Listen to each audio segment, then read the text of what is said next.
Honors event, here hosted by Western Bowl, Kentucky USBC, and Indiana USBC. I am Brian Petrie. Hi everyone, good morning. A couple announcements before we get started with our introductions of our bowlers.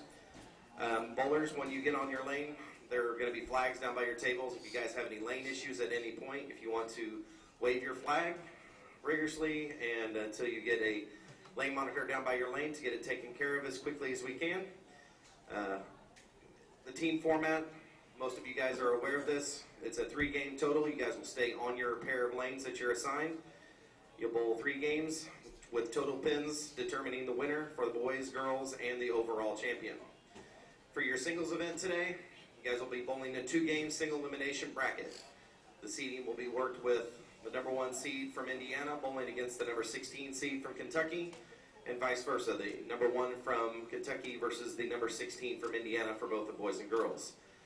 We will have a single elimination tournament, like I said, with the winner from the boys and the girls winning a junior gold spot for the 2020 junior gold event hosted by Indianapolis and the Indy USBC.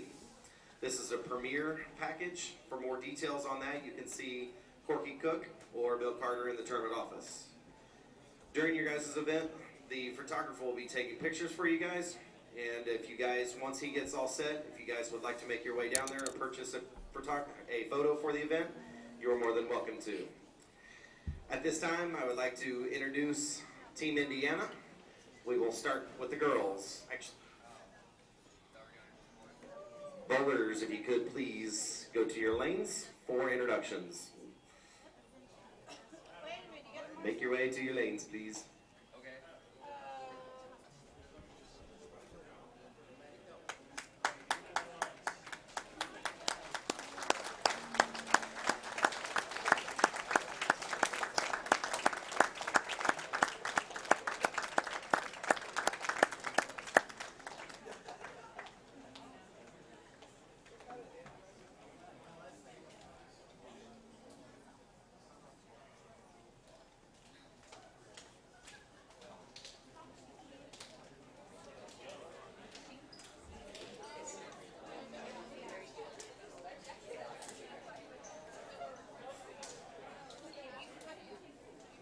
All right, bowlers, stay on your approaches. Once you're announced, just take a step forward to be recognized. No. Sorry, here we go. For Team Indiana, start with the girls. Our first team, Autumn White. Jessica Willivies. Isabel Sikowski. And our captain, Marissa Carey. For our second team, Caitlin Urish, Rebecca Deering, Brooklyn Schutz, and our captain, Brianna Gibbons.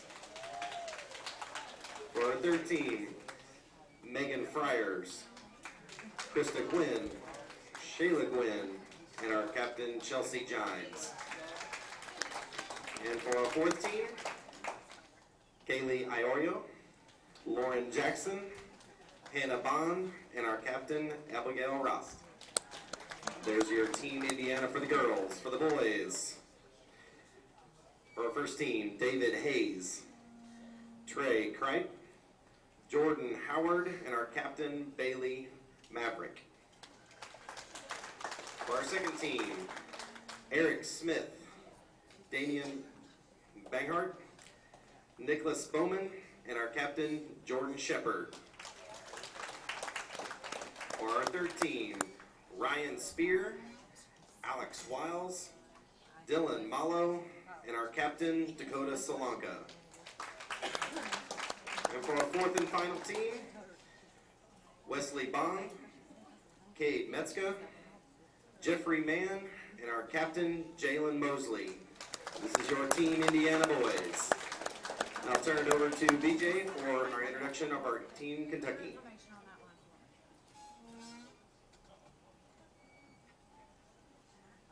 Okay, we'll start with the Kentucky ladies. Team number 1, Victoria Hines, Raynell Yolande, Kaylee Hitt, and Captain Emma Owens. Team 2, Kara Strong, Kerrigan Welch, Taylor Petrie, Captain Shelby Morris. Team 3, Rayanne Oliphant, Josie Vaughn, Lacey Blevins, Captain Jacqueline Oliphant. Fourth and final team for the ladies, Ashley Mock, Sasha Uchwal, Abby Bott, Captain Hannah Hackworth.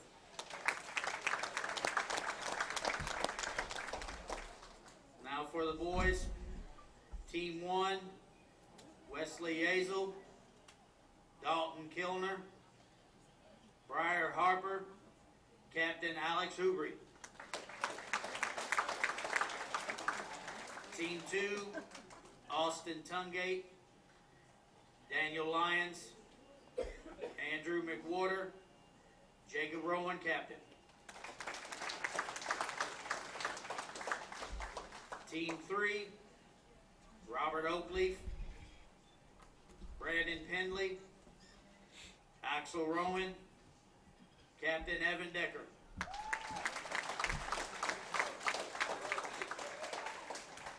Fourth and final team, Tyler Goodpaster, Parker Price, Adam Zimmerman, Captain Robert Castle.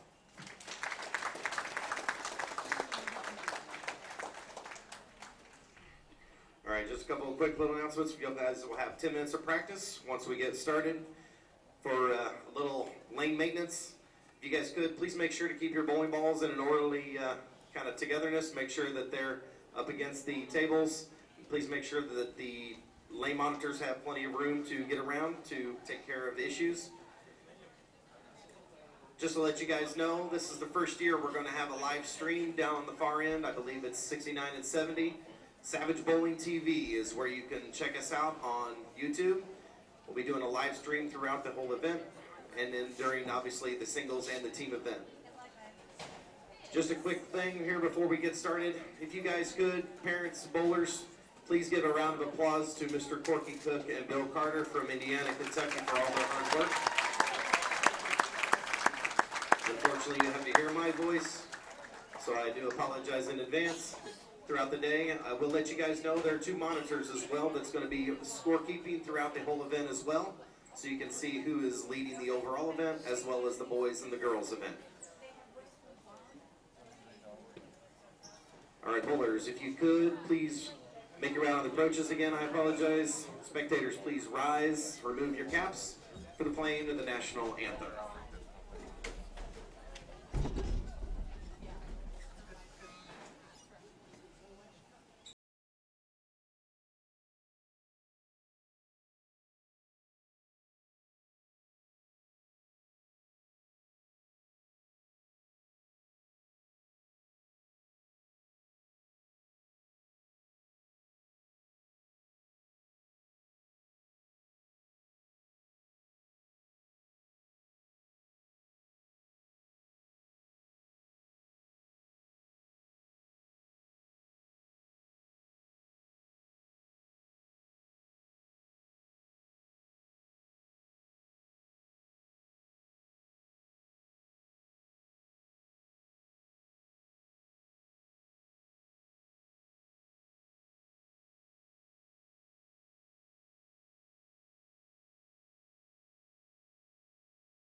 Make sure that during the competition that you vote for your sportsmanship award. You should have got your sheet of paper and your voting I'm going to the bathroom right items. there, too. If you have any questions Yeah, about good that, job. see Bill or Corky down in the tournament office. All right, guys, your lanes are now coming on for 10 minutes of practice. Good luck and high scores today, guys.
shot here.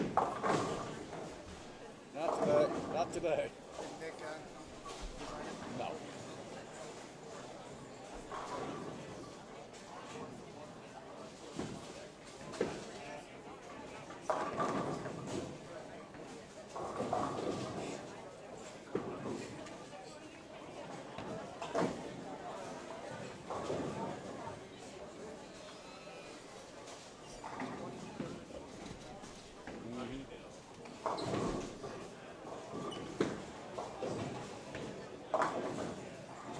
I think Indiana leads the series. Yeah. But I don't know where that's even listed in here.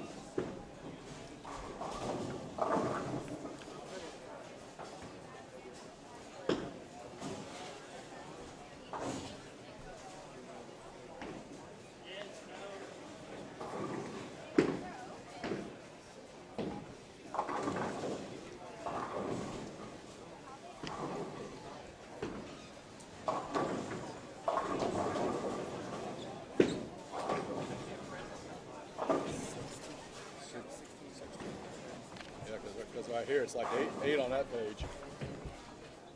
10, 11, 12, 13, 14.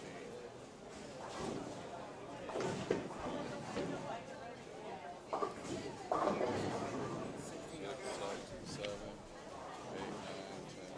12, 13, 14. They have 15. Oh, maybe it's right here.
Good morning, everyone. Welcome to Savage Bowling TV for the 23rd, well, it says 23rd annual Indiana-Kentucky All-Star Series tournament. Joining me today in the booth, or this morning until Scott gets here, is Kerry Crane, the president of the Indiana USBC, the newly merged Indiana USBC. We just talked about that earlier this morning. How are you doing today? Oh, pretty good. Thanks a lot, Chad. It's always a pleasure to be here. This is, like I said, the 23rd annual Indiana-Kentucky All-Stars.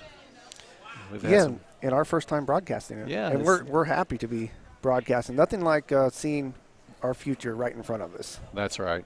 It's a pleasure for us to do this for the kids. We broadcasted the Scratch Classic, the Masters and Queens, and our organization felt it'd be nice to do the Indiana-Kentucky All-Stars, as is a premier event for us. Yes.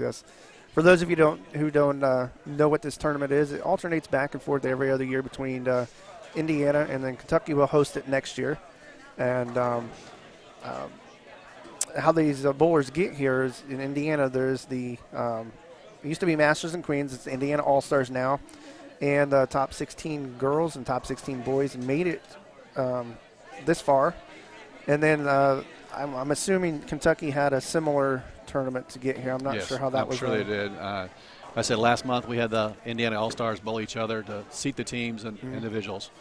It's a real fun event, and hopefully today it's even a lot better. Oh, yeah. So what we'll be seeing this morning is team competition. They'll be bowling 3 games. They're going to stay in the same pair of lanes. They're not going to move. From there, the total pins will determine team champions, both boys and girls, and the overall. And then there'll be a break for lunch. We'll come back for singles competition. All scores drop. The only thing the scores are going to count towards is seeding. Right. And top 16 boys, top 16 girls will bowl, 1 versus 16, 2 versus 15, and a 2-game total pin match, correct? Right. Single elimination. Single elimination until we get to the top 4 in each division. And then you will see step ladder finals beginning later this afternoon around 4:15 or so. Right. So that's what we got on tap today, and should see some pretty exciting bowling. Today's broadcast pairs are 69 and 70.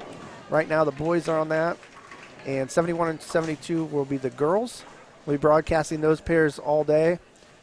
Once we get into the singles, you'll see different players on each pair because they will move each round. Right. So there'll be a bigger variety of bowlers as far as that goes. On 69 and 70, you have 2016 junior gold champion Jeffrey Mann. And he told me this is his last one. Yeah. So I saw him yesterday, and I said, you're about done with this, aren't you? Well, yeah, they max out at age 20. Yeah, so he just turned 20. it's kind of rough blessing for some of them. Yeah, yeah. And I'm sure, it's going to be bittersweet for him to leave a lot of friends, and go into the adult ranks. But he's had a good youth career for sure. That's for sure. He bowled pretty well there in Nationals and everything else. And you got Jalen Mosley on that same pair that bowled at the USBC Nationals and finished in 13th. Just a 16-year-old. Yeah, the Masters was what it was. Yeah. That was was that 2016? Yeah, but 2016, yeah. And he made some headlines nationally because of that. Because I think wasn't he in the top 3 or 5 yeah, top after 30, top 32 that year. Yeah, he was just in qualifying though. He was way up at the top. Oh, yeah. And he's a great bowler.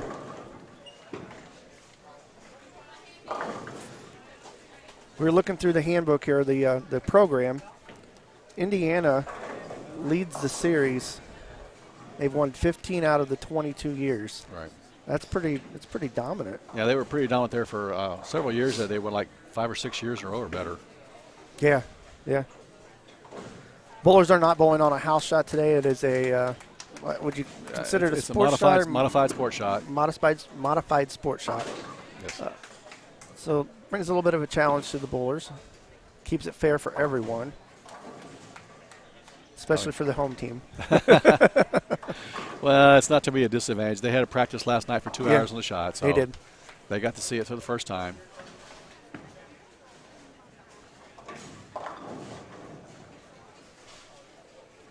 Let's see. Looking through the handbook here, there's a lot of bowlers that I recognize just from, bowlers I bowled with or bowlers that's come through, Purdue because we're from Lafayette. And I saw T.J. Schmidt's name in here. Right. As a past member. I don't know if he won or. Yeah, there's. Back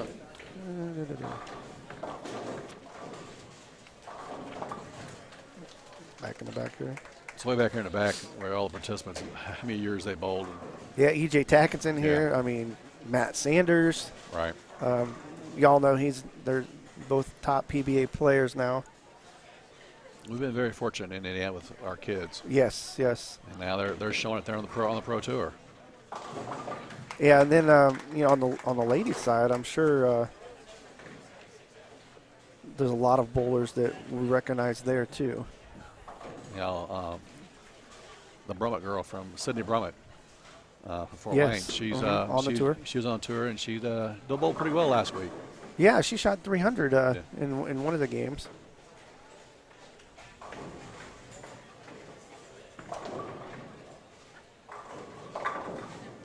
And I believe Sydney, if I'm remembering right, we broadcasted the Indiana high school state championships. She might have won, or at least was in the finals of our very first year, like 2015.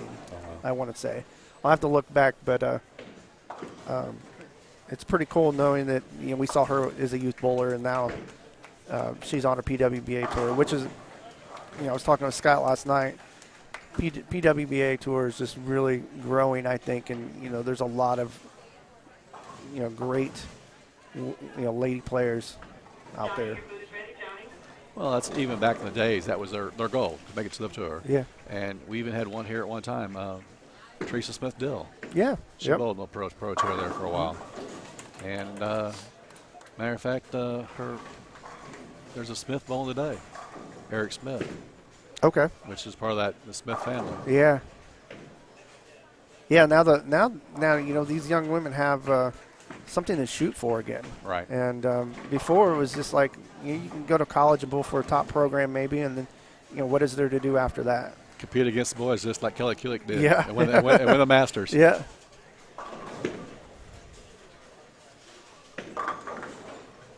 We'll try to get you score updates after every game. They said they're going to give us those scores. It'll kind of let you know where we're at.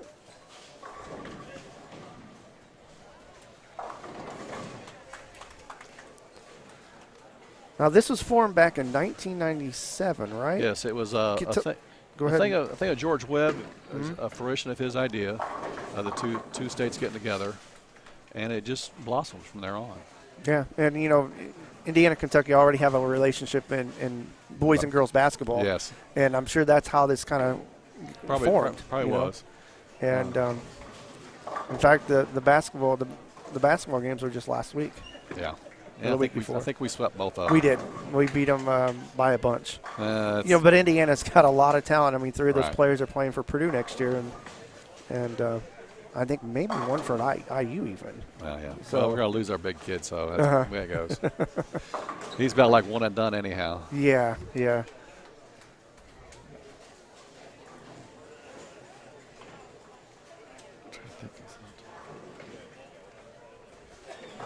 The first tournament was held in 1997 at Expo Bowl here in Indianapolis. You look at the pinfalls from the different years. Kentucky won the very first match, 15,489 pins. Indiana's 15,183 pins. That's pretty close, really, if you think about it. It's been pretty close competing tournament. I mean, it's not really lopsided, but it's if that one stretch where Indiana won 4 or 5 years in a row. It's like, can we repeat? Yeah. And it's been pretty fair. Yeah, I left youth bowling in 1993, and then it seemed like after that, everything just blew up. We didn't have those tournaments. We had what they called Masters of Queens, which is Indiana All-Stars. We had that in TKO, which is the monthly traveling tournament. You bowl different city every month. Right. Outside of that, we didn't have much. And then after that, this was formed. There was other scholarship tournaments they can bowl in. I think Junior Gold might have been there when I still bowled, but it's awesome that these guys have this opportunity. Well, it's a better venue for them to have something to show their sport. It's something different. It's very competitive. Yes. Nice pickup over there. Yeah, it was.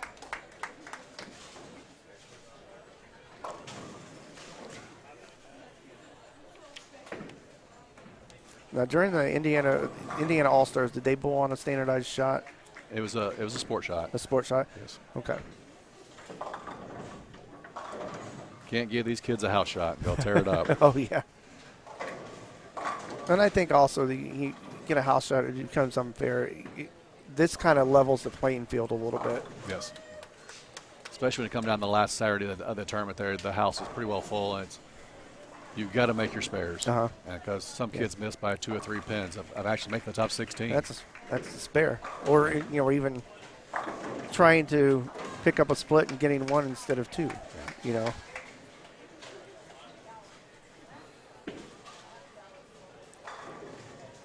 If you're just joining us, this is the Indiana Kentucky All-Star Tournament from Western Bowl in Indianapolis. Those of you in the chat room, say hi. Let us know where you're from. Have any questions, and we'll try to answer them as quick as possible. Also, if you haven't liked our YouTube channel, please do so. We'll have some things coming up here in the near future. We're going to take a little bit of a break, I think, in July and August, though, from the live stream thing, and then get back at it when the new bowling season starts. Somebody in the chat room said TKO's in Lafayette tomorrow. Oh, wow. So that would probably be at Mike Alby's Arrowhead Bowl.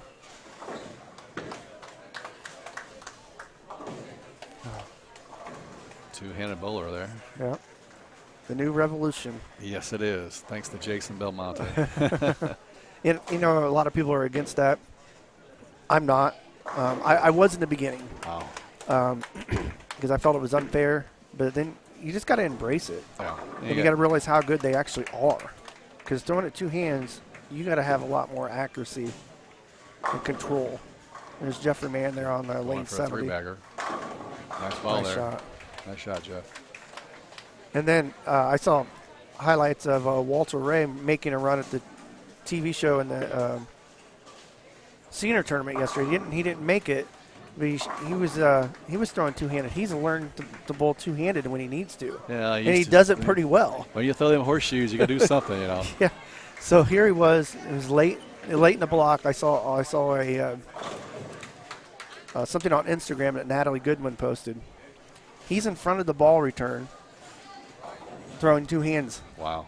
And just crushing the pocket. He shot 255 that game to make a run at it, going into the position round. Didn't make it, but it's pretty impressive that you can teach yourself that. We used to mess around when we'd practice. We'd get to the end of our practice session and start throwing two-handed because we'd like to see the ball hook, but it was hard. Well, everybody wants the ball to the hook. Uh-huh. Not me. I want to go straight down and in. Nope, that's how I was taught. Yeah, you get outside your comfort level there. It's a little too much. A lot of these kids are playing down and in. There's that. Yeah, straighter's greater. Yeah, just a little off there.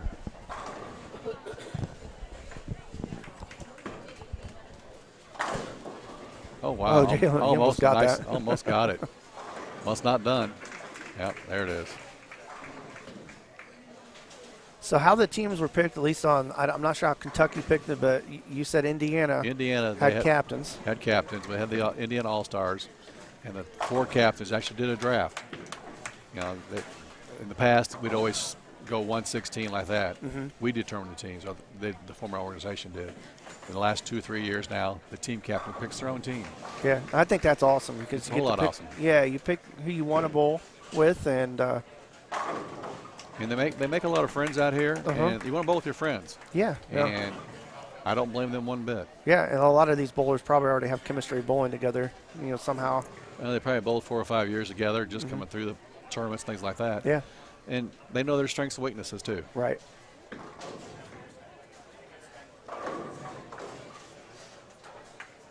She'll probably play straight down and in right here on 72.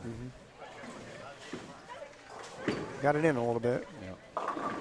Almost got it. Almost got away with it. Yeah, so really you don't have, at least for Indiana, you don't have a top team.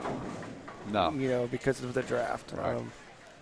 And you could take your 4 winners and go that way, but that's not really fair. You want to balance it out so every team has a chance. Yes. And it's it's overall. Right, it's overall anyhow, but the teams that win also get awards too. So.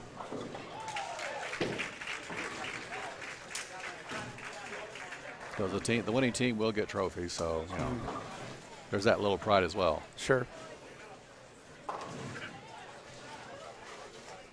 Jeff Mann going for a 4-bagger. He's a bowler who solid 9 down there. He's a bowler who gets locked.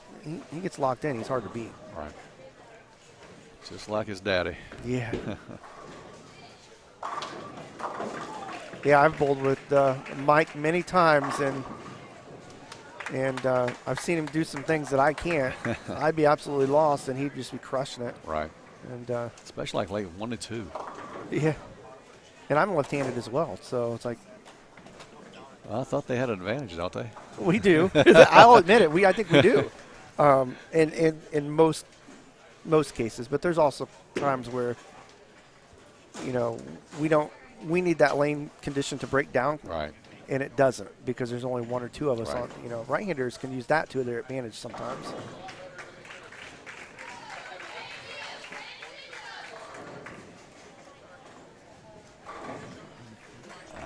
Good crowd on hand today. Oh, yes, there is for a Saturday morning. A little rain outside, but Yeah. the lanes are heating up out here. Yeah, we need the rain just to go away and actually have summer here in Indiana. It's been raining, cold. It's in the 40s and the low 40s. Low in the 40s. Like Thursday night or Friday. Yeah. Thursday night, I think it was. I think it's like you woke up to like 55 degrees. Yeah. My wife actually turned on the heat because she was too cold Thursday night. Well, not only that, the farmers need the land to dry out because we're way behind on getting crops in the ground. Right. And our house backs up to a cornfield, and they just planted a week ago. Yeah. And it's growing already. But now there's fears of us getting a ton of rain and it washing it away.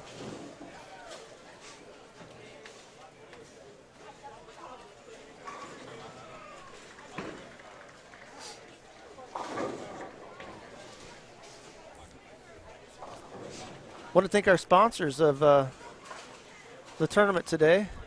We have Motive Bowling, Mike Albie's Arrowhead Bowl, Pinheads and Fishers, and Big Four Socks. And if you haven't tried Big Four Socks, you should.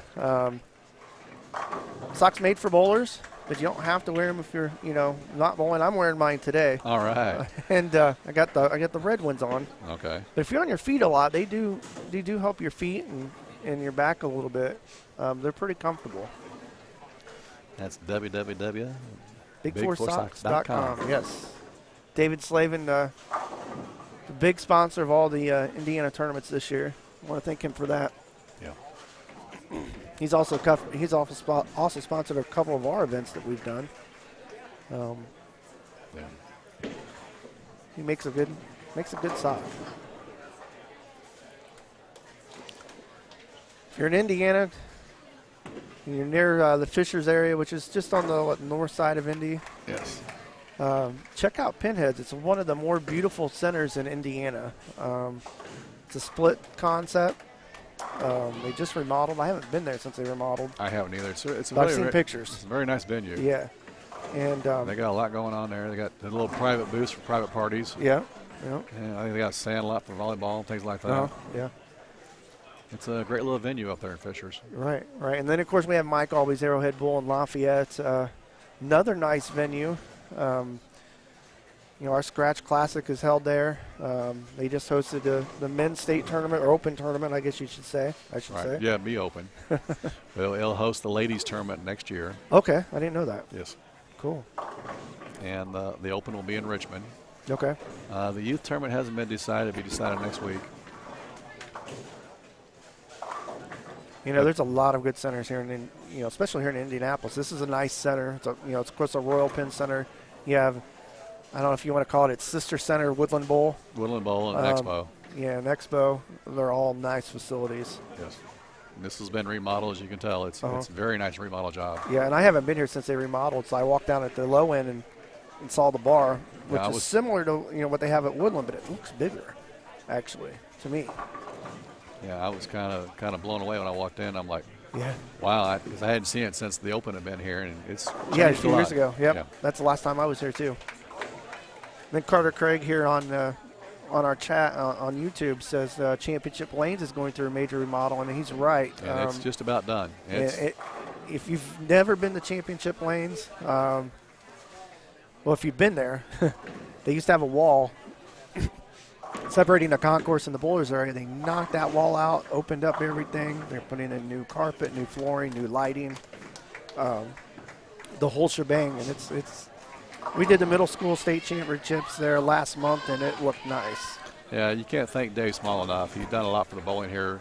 the state of Indiana. He has. And he's spent some dollars. I mean, you can't fault him for that. And he's trying to get some of the revenue back, but he's done a great job for us. Yeah. Yep. And he's more than willing to host your events. Yeah. See, like he redid 32 Bowl there in Noblesville. Noblesville's beautiful. Beautiful. I haven't been there yet, but he redid the Heritage Lanes there in Kokomo. And Jack 60 up there in Michigan. So he's done a lot of room of innovation. Right. Yes, they're in the chat room. Southern Bowl is closing, or did they already close? It's already closed. Yes. It's unfortunate, but we've lost a few centers. Yeah. All-Star was bought out this year, so it's going to be open. Yeah, we were in All-Star Bowl. We live streamed the Club Collegiate Championships there in April. The Smith family had that operation for years over there, and it was time to retire. Yeah. Dan's here. I saw him when right before we came on. I went over and said hi. Okay. And they've done a lot. They've done a lot for bowling too. They have. I can't thank them enough for the stuff they hosted for us. Yep. You need a fair price. You see Dan Smith, and they'll take care of you. Now Scott Seach has bought the place that owns Beach Grove, so he's branching out. Yeah, so I would expect there to be some major improvements there. It's an older center. Yes. Needs some cosmetic changes, but it'll look nice if they make some changes to it. That was the same problem with Southern. It's going to just cost too much to fix. Yeah, I saw the announcement on Facebook that they decided to close it instead of remodel because the cost outweighed the return. Right. So. A little two-hander, Wesley Boyd.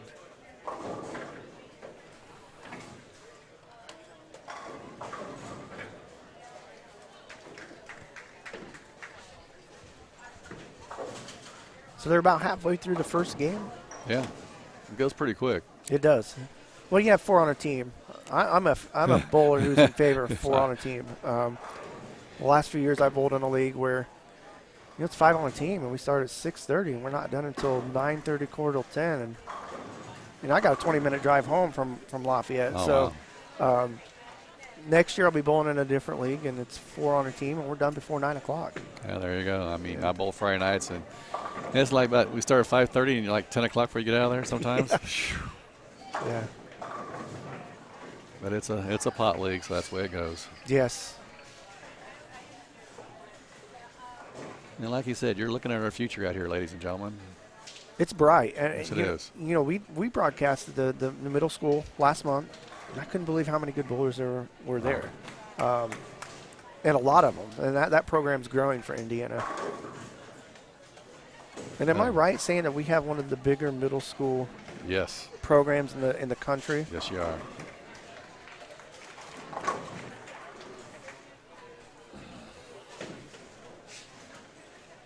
There you go, Chad. You can be our photographer of the month out there in the middle of nowhere. Yeah. I saw him way down at the other end, and I was like, wow. And we were talking about lenses. Look at the lens on that camera. Yeah. That's probably a $15,000 lens sitting there. Yeah. But, the pictures will be awesome. Especially, I'm assuming he's getting action shots. So. Yeah. Yes, he is. And Jalen just crushed another one on 69. And where's he going to college next year? He's going to Midland University in Nebraska. Okay. Sounds like a smaller college. I've never really heard of it. I've never heard of that one, but evidently somebody mentioned him and knows him. Yeah. Of course, Jeffrey Mann's at Marion. Right. I'm sure there's some other. So is Abigail Roost on 72 over here. She's going to Marion. Okay. Is she there now or going to be going? She should be there now. Okay.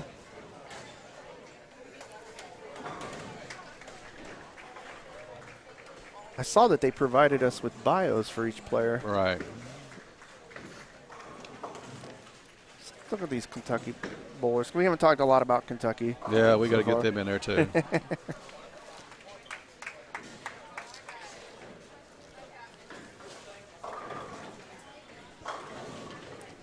So it gives us their high games, age, average, how long they've been bowling. Try to find some of the girls that are right here in front of us on 72. There's 4 girls. Getting ready to bowl is Hannah Hackworth on lane 72. 15 years old. Her high series is 700, high game 269, but her average is only 174, so she's getting, some pretty good, sets and games for her average. Mine don't have that. Right there? Well, that's high game too. Okay. Oh wait. Yeah, I don't my see- bad. I No, don't see- I read. You read Victoria Hines' did. average, yeah. So didn't have an average for her yet. yeah, so Hannah, we just have a high game at 245. She doesn't have her series or average listed, Right. and she's been bowling 7 years. Just a little outside.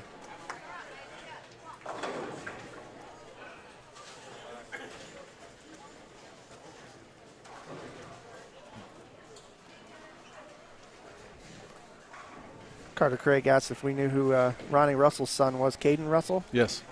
He's Shot 300 a couple of days ago, a week ago. Yeah. It was last month. I think it was right after middle school bowling because he's only in middle school, I believe. Yeah, he's a young one. Because he was.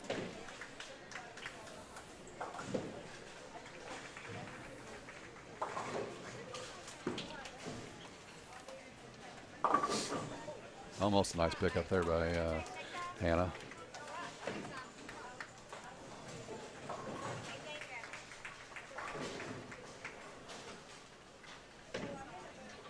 Trying to see the last name. here. Ashley Mock. Okay. Ashley has a high series of 711 with a 279 and a 190 average. Bowling for 16 years. Started early. Oh yeah, she's only 18. She started when she was 2. That's the way to go. Yeah. I tried to get my girls to start. As I worked in a bowling center for most of my life. I've been at a bowling center. Oh, okay. When I worked there, they came to bowl. Right. They liked it, and then when I left the bowling industry, they didn't really want to bowl anymore, and I wasn't going to force them. Right. Okay. Just a little outside on that one.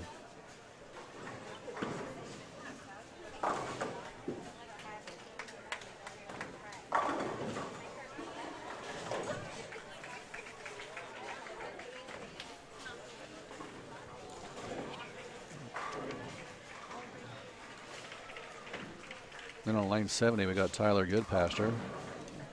764 with a 279 and a 212 average. Wow. Bowling for 13 years. So he's been bowling since he was 4. Yeah. Well, like you said, they start them early. They do. evidently. I started bowling when I was 13. Okay. So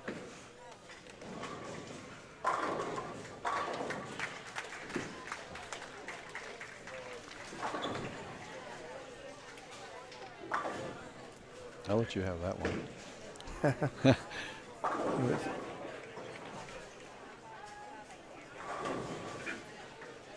Raynell.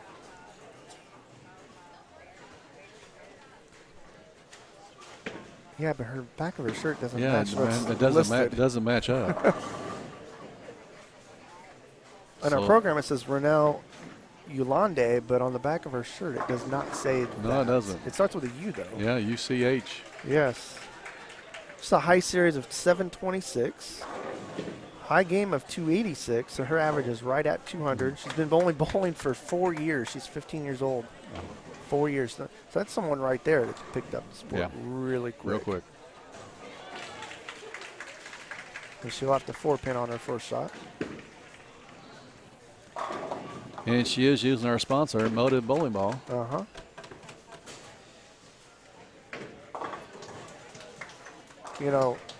Person who put Motive on the map was EJ Tackett. Yes. I had never heard of Motive. Well, I think I did, but never really knew much about him. And then EJ starts winning. Right. So Come right out of this program and yeah, to the pros. and I believe this is Abby Bach Yes. on lane 71. 15 years old, high series of 698, high game 279, average of 185. Been bowling for 9 years. Leaves the 4-7.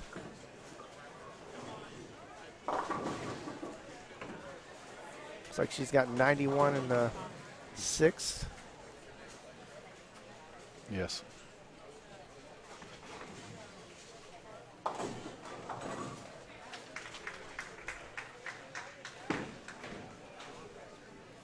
Oh, she missed the spare.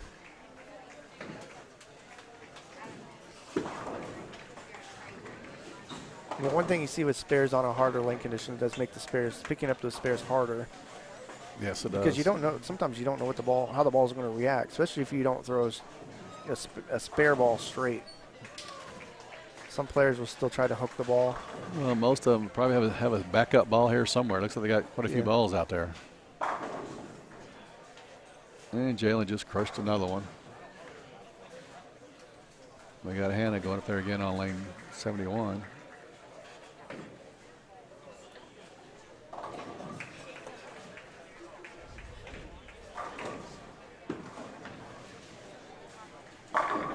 Nice ball by Abigail Roost.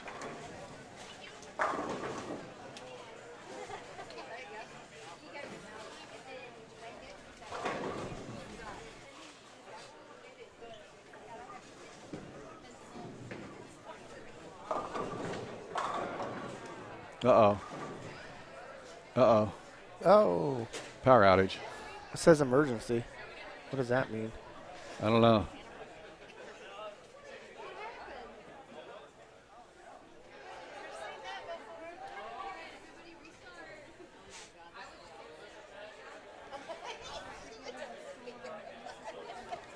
I don't see any. Sudden interruption here with emergency, but don't It said know why. emergency. I was looking.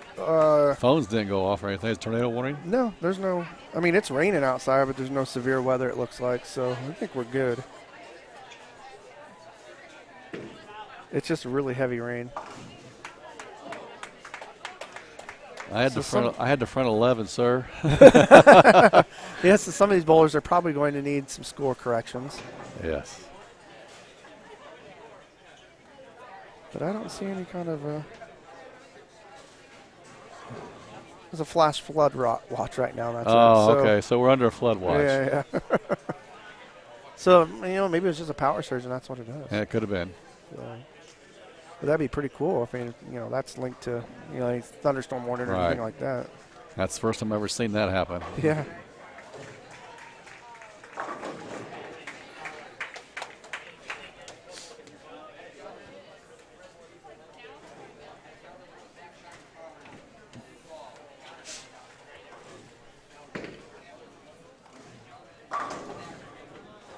Well, at least we didn't totally lose all the scores.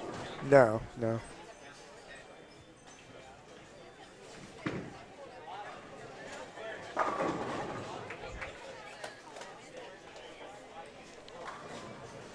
Looks like they're getting their scores fixed and they're back on it.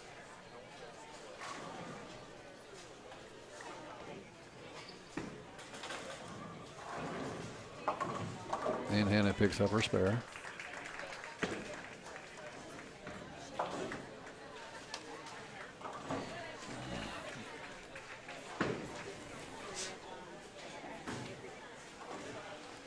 It's like looking at some of these past participants. Some of these bowlers, bowled for 4 or 5 years in a row. Oh yes, yes. Because you could, because till they maxed out. Yeah. At age 20, you got there's one guy, 1, 2, 3, 4, 6 years there for Sydney Brum. It looks like. Yeah, I've got Christina Oshman. Oshman, yes. 2004, 5, 6, 7, 8, and 9. Yeah. And that's a big accomplishment to be that Very nice consistent. ball there by Ashley Mock. Same way on the Kentucky side. I mean, here's a bowler, Tracy Miller. 1, 2, 3, 4, 5, 6, 7. She was 8 years. 1, 2, 3, 4, 5, 6, 7, 8, 9 years in a row. Well, 9, not in a row, 9. but yeah, 9 years in a row. 99 through 2007. Well, until they maxed them out at age 20, you could probably bowl for another 2 more years. Yeah.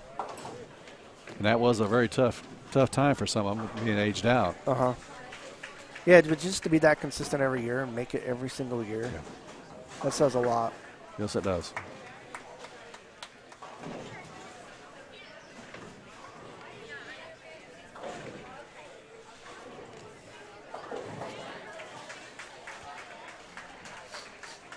Once again, we want to thank our sponsors, Motive Bowling. Excuse me. Motive Bowling, Mike Albie's Arrowhead Bowl, Pinheads and Fishers, and Big Four Socks for sponsoring all of the Indiana tournaments this year. And this is kind of the official last tournament for Indiana, too. Yes, it is. For the state board. It was a long 13, 14 weeks there from the 1st of February till the middle of May there. We had five tournaments on the floor at one time. Yeah, because we were in Anderson 2 weekends in a row. Started with the State Masters and then Indiana High School Bowling. And then we went back to Anderson a month later for the Queens. Right. And that's a tournament that is kind of rebranding itself and hoping to grow. And they did grow. We did grow. We had 94 entries for the Queens tournament. Yeah. And then it's almost a 50-person improvement from the previous year. Of course, it's a different format, but it was a great event for us.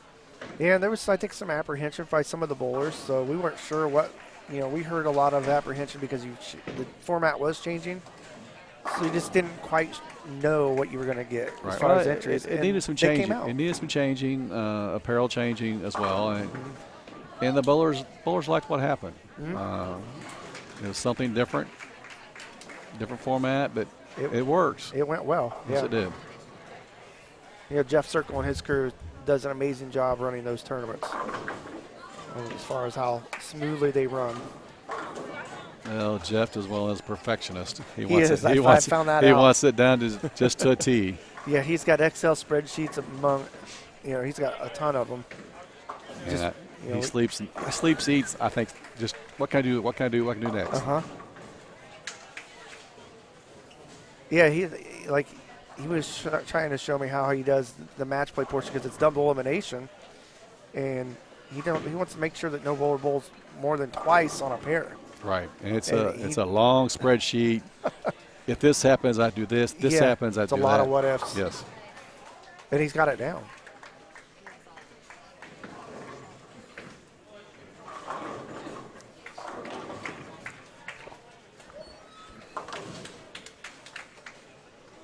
So who do we have in the tournament office running this tournament today? Corky Cook, Brian Petrie, Bill Carter from Kentucky. Okay.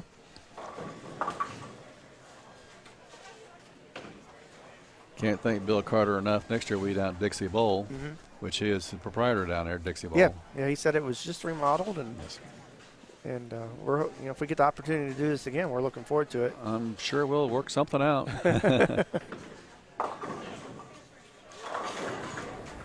Yeah, everybody's been pretty gracious and really helpful to us. Even the center last night, and when we arrived to set up, what do you need? What do you need? Right. Oh, got tapped. Left the 7-pin.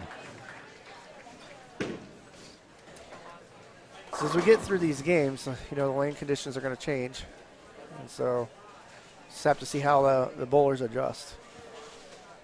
Especially since they're staying on the same pair. Right. Somebody had 246 up there on lane 70. Was that Jalen? No, Jalen would be the bottom bowler. On 70.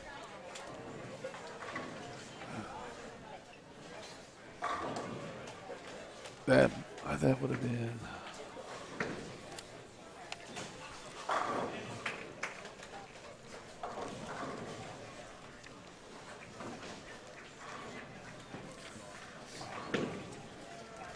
.246. That'd have been Cade Metzka. Okay. For the Indiana boys, 246. I believe he's a bowler out of All-Star Bowl too. We were talking about them earlier. At least somebody in the chat said from All-Star, along with Jalen and another bowler. Right. Eric Smith. Yeah.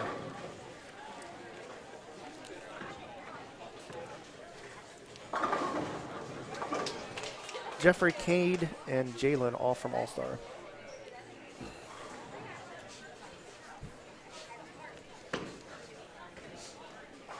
Again, as these games wrap up, we'll hopefully get This is the end of game 1. Okay. Thanks, Shannon, for taking my scores for me. Are you supposed to be a lane monitor too? Yeah, it's supposed to be lane monitor lane 69 and 70, but I can still see it from here. Yeah.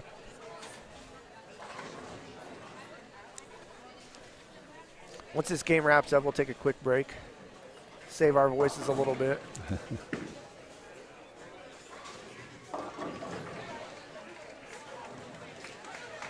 Wow, Jeffrey come in behind the head pin on his ball there. Oh, yeah, he did. Washed out big time.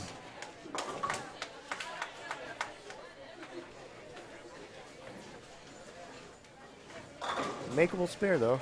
He zipped right by it. Yeah.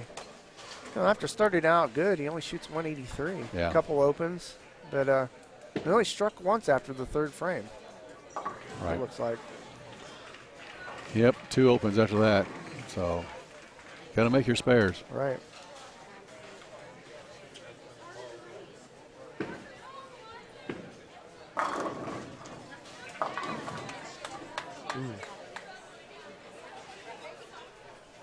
No, I don't believe the speed control where it says 35-mile-an-hour ball. Is that what it said?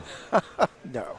They got to check that speed gun. I only saw somebody hit 30 once, and that was Andy Dole when Purdue went to a TNN. I don't remember if you Nice know, ball by Hannah. You remember that network? TNN had a Right. special bowling thing where they did a bunch of crazy stuff, and they flew them out to Vegas. And one of the things is they had a police officer with a gun out there.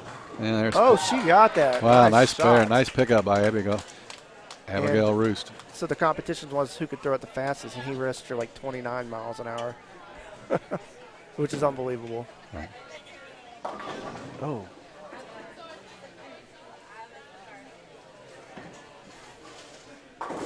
Jalen with his spare. He wound up shooting 214.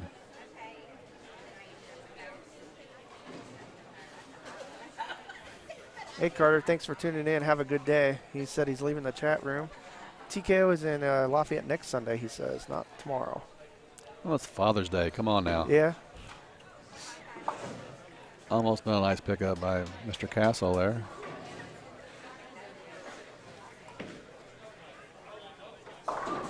And Jalen winds up shooting 212. Not too bad. No, he had a 3-bagger there in the middle. Ashley's been pretty, oh, she got a little high.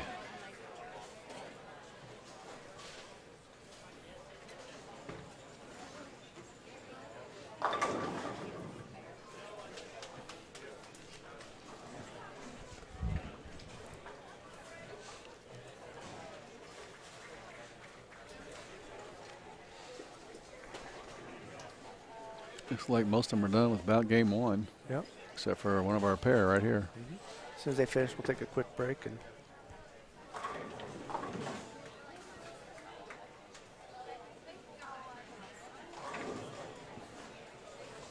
the trophy they're bowling for, the traveling trophy? Yes. It's beautiful. Yes, it is. And that goes to where it's at. It's here in Indiana right now. We brought So it where would that get housed if Indiana wins? probably somewhere in the office of the USBC. Okay. I didn't know how that worked. It'll probably be housed here in Indianapolis, here in Indy, I would imagine, being locally. Yeah. That's where it was this year. Hopefully we can keep it here. Yeah. Otherwise, it'll probably be at Dixie Bowl, where Bill Carter's at. Waiting for next year's tournament. Right.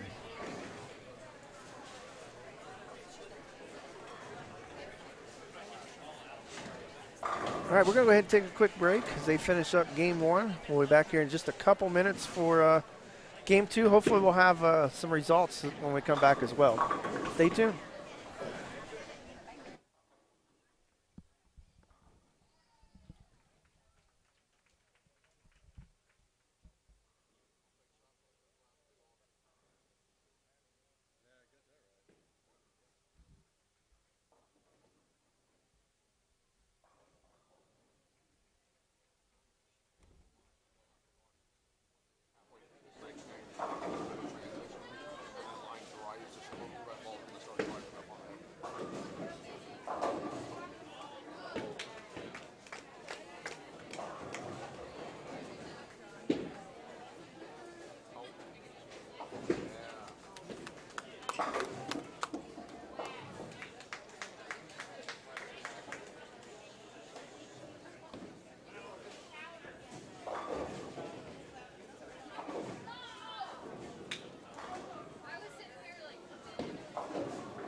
expected.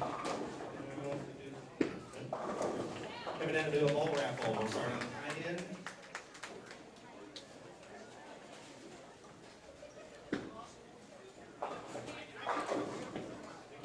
All right, there we go. For Motive Jackal Rising, we're doing a ball raffle starting on the high end.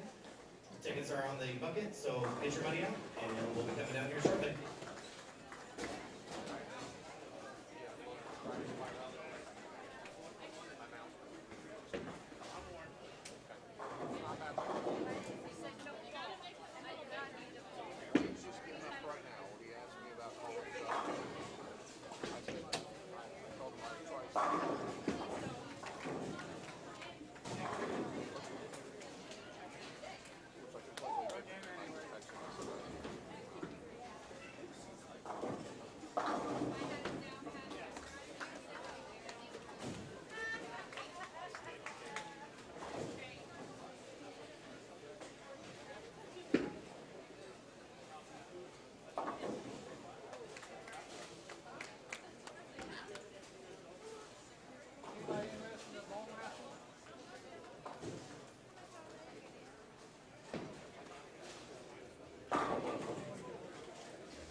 Is this actually this one? No, for who? Oh, we was trying, because we was looking thing that didn't match up with the back of the shirt. Well, this is another girl on the team. And I don't know if she is in the book because she was an alternate. We'll go like, well, we're not really sure because the name doesn't match what we have on the program. Yeah, I'm see who she took the place of. These people are all the.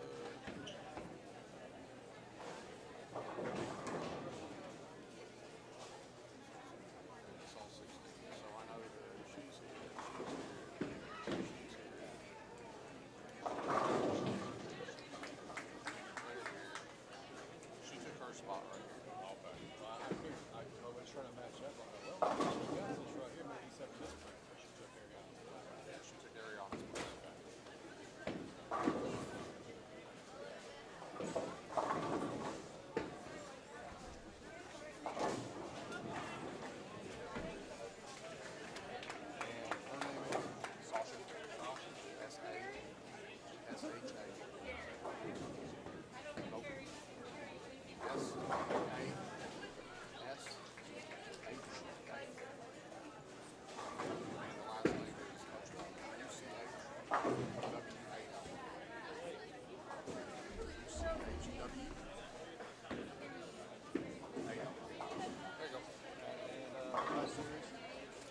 We had a sub. We had a sub down there. Yeah. One we couldn't, his name didn't match up. Sasha. Taking Ariana's place Okay. on that team.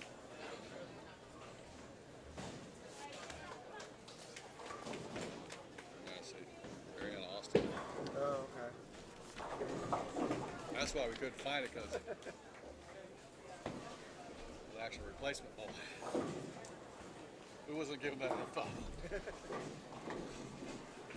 I goes, did you just misspell this thing? Oh, no. She's replacement. She was the alternate. Okay. Yeah, they had enough time to get her assured. They just didn't have enough time to get Well, her. that's understandable. That has to go to print. Yeah.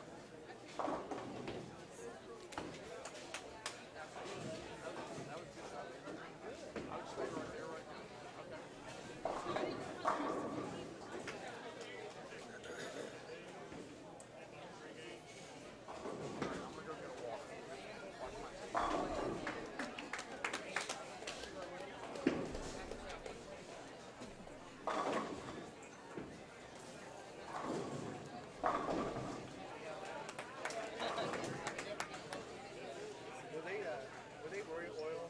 No, I don't think so. Was asking about that. I don't think they do. They might, but they'd have an hour or so. They would have time. Yeah, possibly. That'll make things as far as how they Right. Well, okay.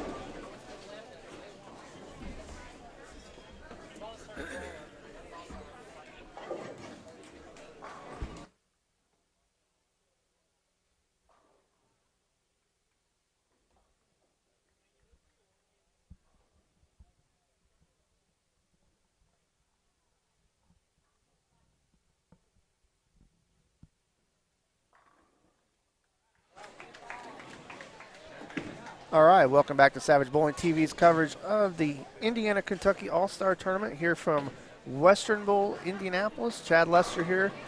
Joining me today, Indiana USBC President Kerry Kane. Thanks for helping me out. You know, Dave. Well, I got Scott pretty big shoes to fill there. yeah, he's got some prior engagements this morning. The kids play baseball, and they got a game this morning. Hopefully, it's not getting rained out. Well, I think you told me if it rains out, he's going to be here. So Yeah. evidently, he's going to watch it in the rain for a little bit. Yeah, it didn't look like it's raining too much in Lafayette, so he said he'd be here between 1 and 1:30, and then we'll have the professional guy doing the commentary. Well, that's like Indiana weather. You know, wait 5 minutes, he'll change for you. Oh yeah, yep. We're waiting on results from game one, and we'll give it to you just as soon as we get them. As expected, the boys do bowl just a little bit faster than the girls. They're in the fourth frame on lane 69-70. The girls on 71-72. I think Just started. They were the last ones to get done. Yep. And, you know, we had that power issue. They had Right. to have some scoring corrections, so that could have slowed them down too.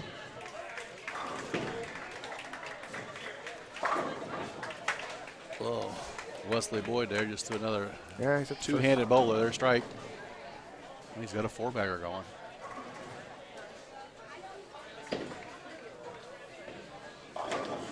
Oh. Yeah, I was talking to a couple parents down at the other end, and they said scores are kind of all over the place. Some good ones, some medium ones, some bad ones. And one kid had one boy had first seven. He didn't see how he finished up. Had to be a pretty decent game though. All right. So we're in game 2 of 3 of the team portion of the tournament. Total pins will determine the winner, either Indiana or Kentucky.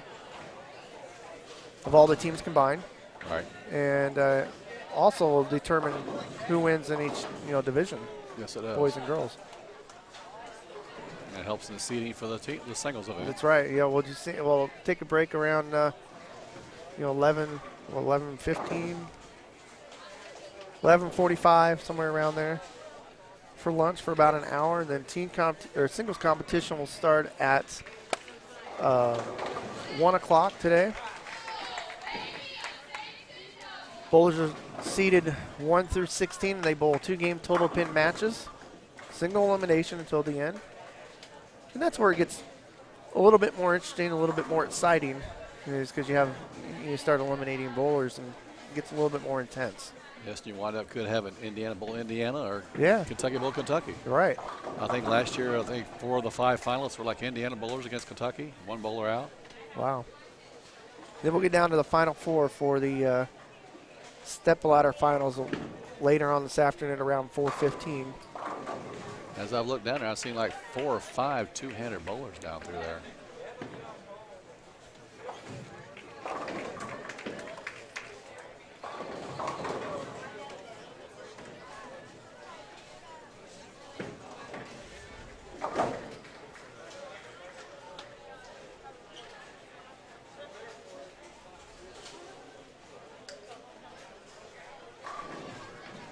Once again from beautiful Western Bowl here in Indianapolis.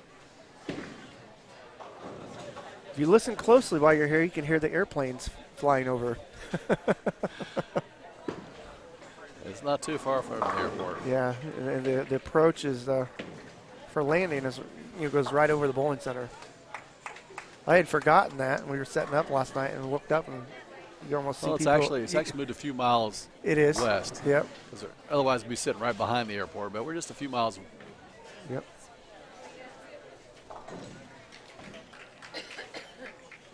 All right, so here are the standings. Let's do the overall standings first. Okay.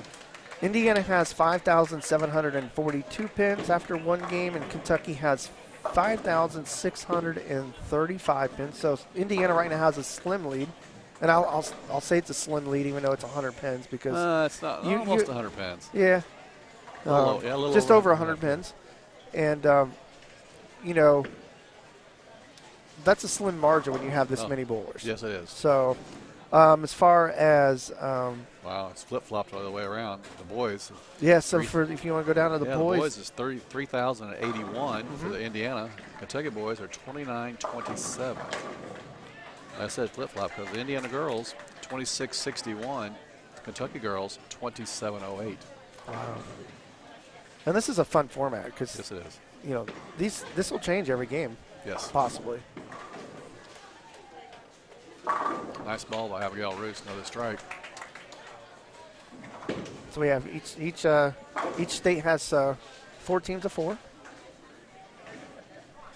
On lane 69, we got Wesley Boyd going for a 5-bagger. He's a two-hander. Two-hander.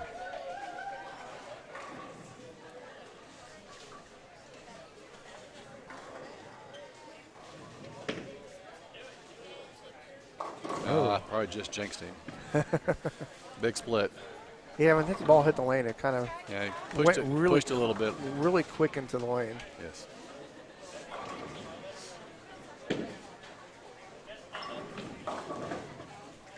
Both two-handers washed out. And that's where that control comes in with, bowling two-handed. He can get away from me really easy.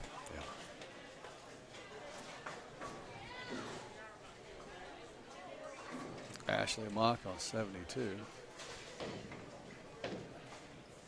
She's looking to have a better game this game after a shaky start game 1. She might consider moving in just a little bit. I'm sure that track area is probably starting to dry out from everybody else playing there. Wow. And her ball speed's she throws a little bit smaller or slower ball speed. Yeah. Yes, she does. Nice pick up there on lane 70. That washout. Yeah. Did it the non-traditional way, but if they all go down, who cares? There you go.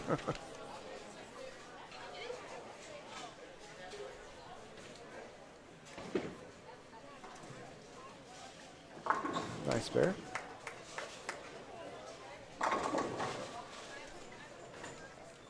We got Lauren Jackson on 71 Left-hander. from Huntington. Nice Throws the ball well. Nice ball. Nice ball.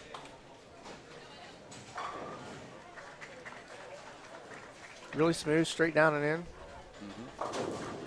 You know, her ball going down the lane doesn't look like it packs a lot of punch when it hits the pins, though. Ooh. Got Sasha here on 72.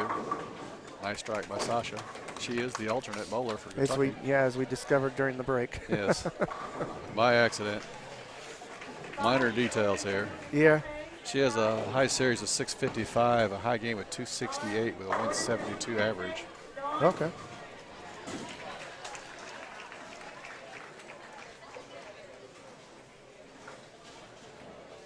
Yeah, we try to do the best we can with these names, and Didn't match up, and I asked the question, and we found out we had an alternate. yeah. Oh, Ooh, it's like she lost it off her hand. it's a maybe. good thing we're not at the adult tournament.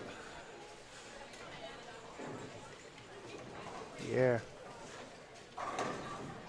Well, she's on a strike, so that's okay.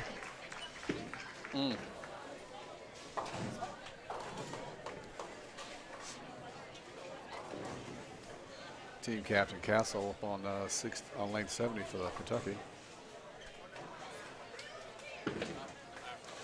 Ooh, nice He shot. crushed it out of there.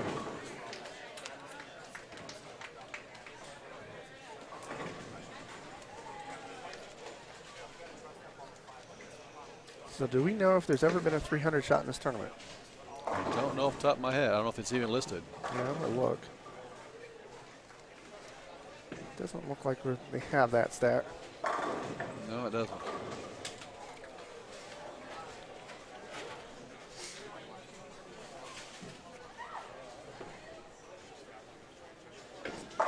So is there scholarship money involved for these Yes, tournaments there is too? scholarship money to be awarded today. I don't know the exact dollar amounts. It would be like $200 or $300 a piece for the winners. Okay.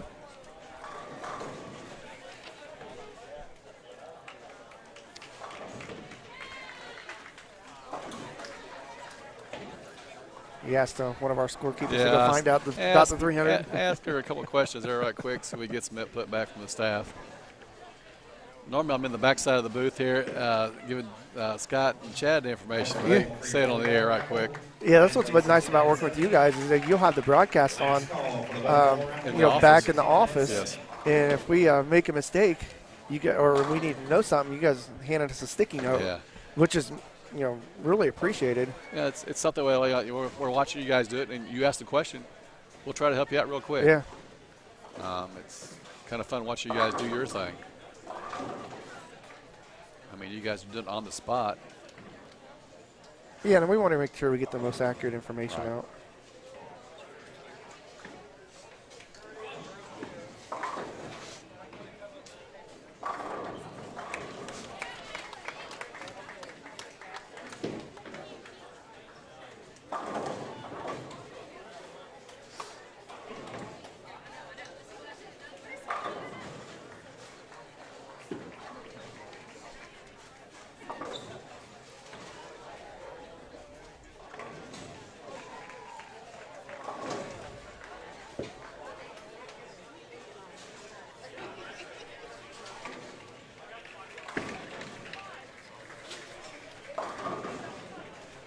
Yeah, you've seen a lot of bowlers start to go high. Yeah. Not catching that transition yet. Comes another Lauren Jackson shot. And she's over there all by herself. This is where she gets a little bit of an advantage. None. Been no 300s or 800 shot in this In tournament. this tournament. This so. tournament.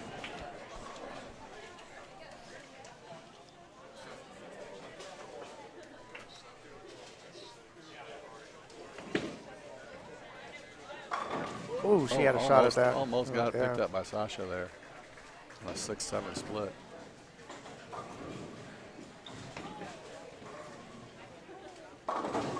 Ooh. Ooh, bad lead by Jeff Mann. Jeff looks like he's still struggling. Yeah, open in the second frame there. Possible open here if he can't pick this up.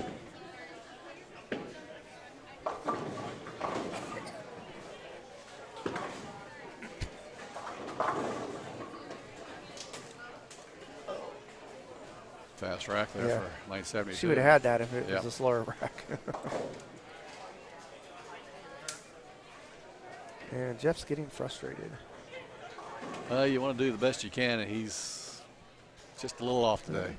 And sometimes he tries a little bit too hard, I think, and he gets hard on himself. Yeah, His dad's here today, so He comes from a bowling family, you know. Uh-huh. he needs to go back and talk to his dad, give him a pep talk. His mom's at home watching. Going to a wedding today. Yeah. They had the she texted Mike a picture, and they had it on the big screen on their TV, on their smart TV. Okay. And Sarah was already watching. Watched her brother Mikey. Yeah. Jeffy there. Hopefully that wedding's not outside today. I don't know. Hannah going for a strike there, and she Nice got shot. it. Got it. Nice shot, Hannah. Abigail Roost on 72.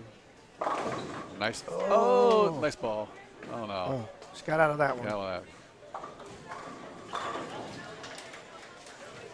Couldn't see the pin hiding there. Yeah. Bowlers have a tendency to stand up here in front of us. It's kind of hard to see all the pinfall. Yeah, we got the monitor in front of us too. That's kind of why we have that. So, but our tendency is to try to watch the Yeah. bowlers live instead Right. of looking at the monitor, what's Yeah. being broadcast. Oh, she's stuck.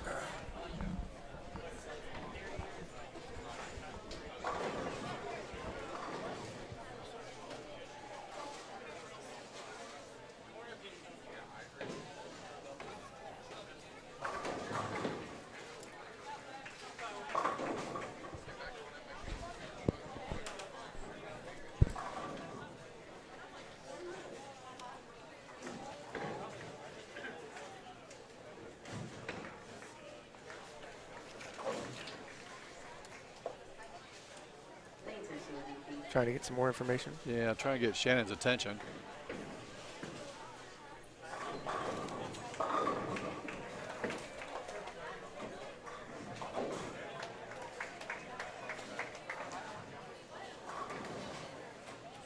She can't read your writing. Individual Yeah, see if they got. individual scores. Yeah, try to get some individual. Individual scores.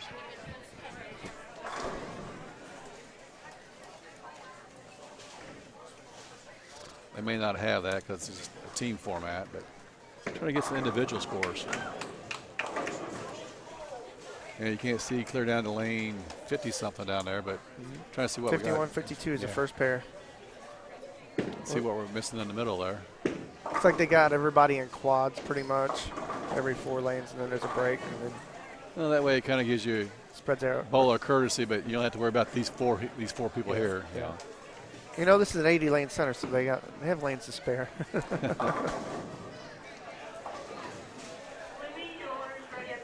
Yeah, let's see if Dad's talk helped with Jeff on this shot. Okay. Oh. Wow. Yeah. Well, he's got a pick up. He's got a makeable spare, so Yeah.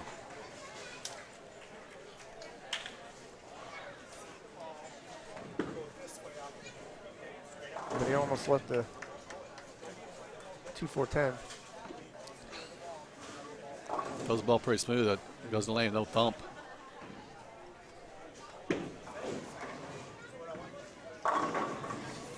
Crossing over down here. And this center is where he won that junior gold, where they had the TV show. Like I said, 2020 will host the Junior Gold. Yeah, and that's awesome. I think for us, we're just gonna, we need to, for Savage Bowling TV, we need to come down here and cover it from a media perspective. Maybe vlog it like we did with the PBA back in Right. February. And How was It's that? a big How was event. that? the PBA was awesome. We got our media credentials. We went down there. I think we were down there a total of 3 days. We didn't go every day. Got a chance to interview many of the players and got some video. And the day of the TV show, we got there early and got on the set early, and got to walk around and see some behind the scenes things. We didn't get there early enough to get a shot to go into the truck. to see what that's all about. But Fox has done a tremendous job with the PBA, and it was a good experience. We're going to do it again this year. Here goes Hannah going for a three-bagger, but turns over. Ooh, And it did. Nice came ball. up. Got it out just a little Got bit out. far.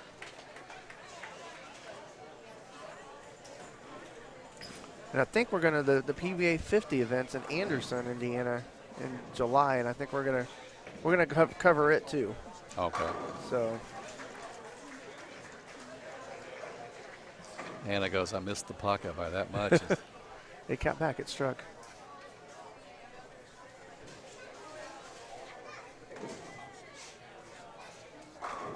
It's kind of like, okay, you did it, just don't do it again. You see so many people, though, they'll accidentally tug it or whatever, and they get away with it, and they think yeah. they can do that consistently, and then that actually, backfires. So it's Right. just, Ashley Mock on 71. And a little slow still. Yeah. It's a little high. and we have individual scores.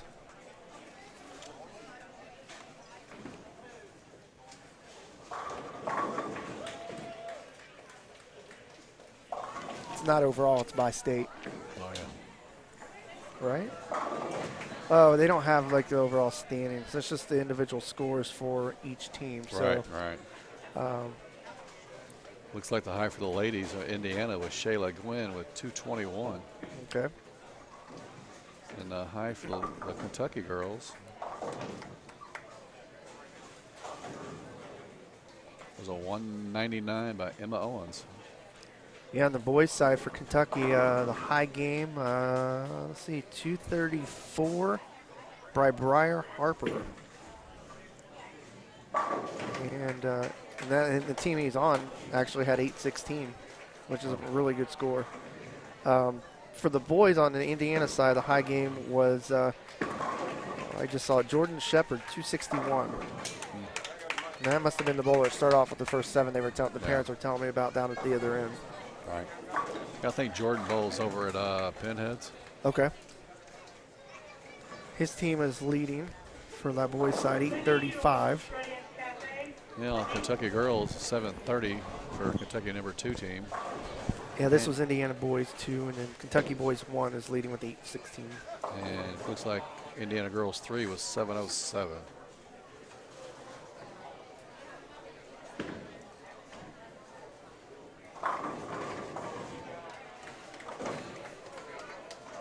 Gabby Bott just threw a strike on 71. We got Hannah going for a 4-bagger on 71.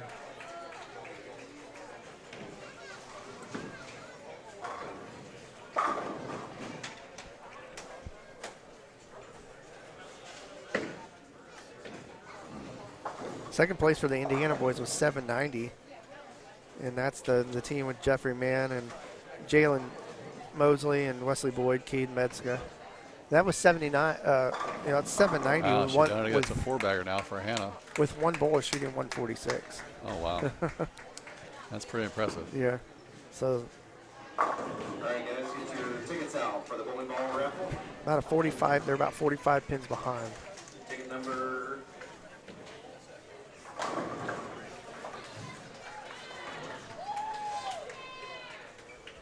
Yellow ticket 706 289. 706 289. They're giving away a motive bowling ball, aren't they? Yeah. Oh, wow. Nice shot. Nice shot. Solid 8-pin. That would have been a key double for her because she opened in the fourth frame. Right. She's throwing a good ball. It crushed the pocket.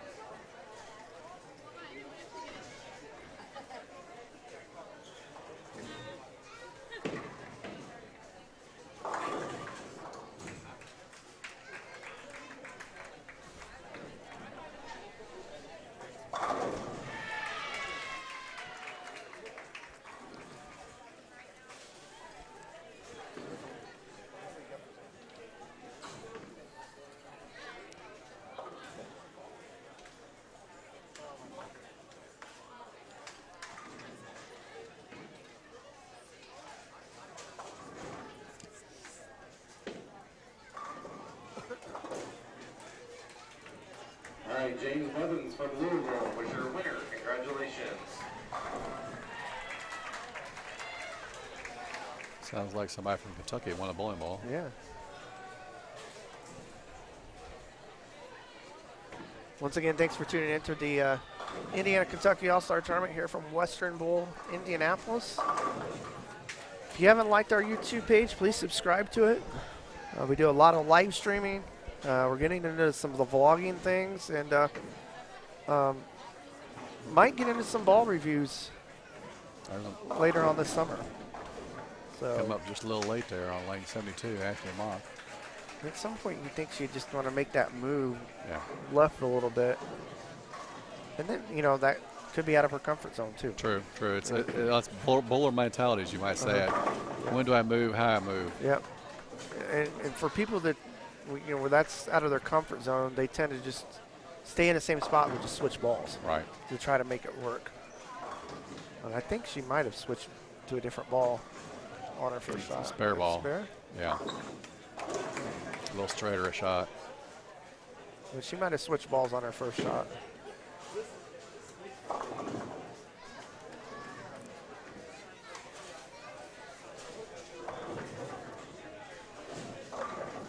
Lauren Jackson going for the bucket.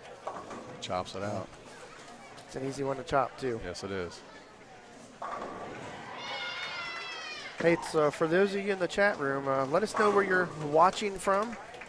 We already had someone from Scotland early this Wow, morning nice when we ball. first took the air. Said good morning from Scotland. Oh, wow. Nice ball by Sasha there. Oh, almost tripped the 4 there on lane 70. Right. Now Jeffrey Mann up on 69. Struck his last time. Here it is in the 9th. Looking for a double.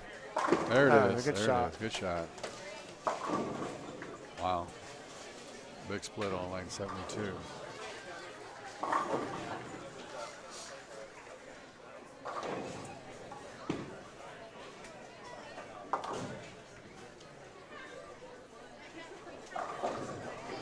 That's Abigail Roost on 71. Strike or 9.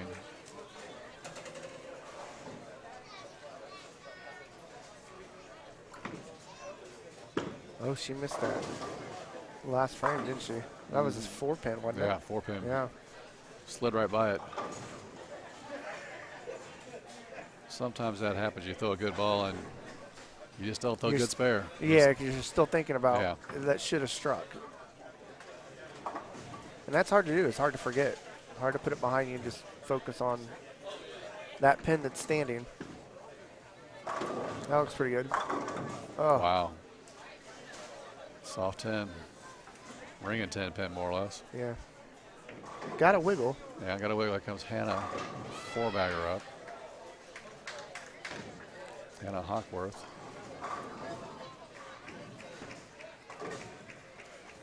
Needs a hit. Wow. Oh, she's good. Yeah, She's good with that swisher. Yeah. So she has a strike, 9. open, Open. and then 5-bagger. yeah, What a good ball. yeah, she is. She's got that level of slide to the line as you Uh-huh. saw her. Yeah, she lays it down smooth. Yeah. And I think for her, she's relying on that track drying out Yeah. a little bit.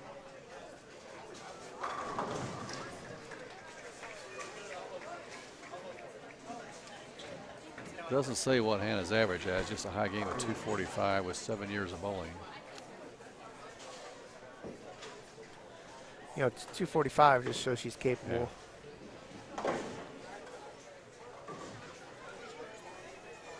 I mean, really, if you look at everybody's high game, everybody's pretty much over 245. Yeah. Now I'm just looking at the Kentucky girls. Got One several- girl, Got several 300s. yeah, one girl has, I wondered how she did this, 293 was her high game. Wow. Yeah, The ball got outside the track and just stayed there. couldn't imagine. I mean, it's easy to happen. You get that nervous. Right. A lot of 300s on the Indiana boys side.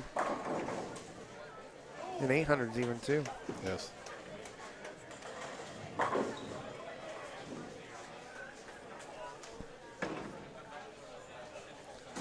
A lot of the Indiana girls didn't report their high games.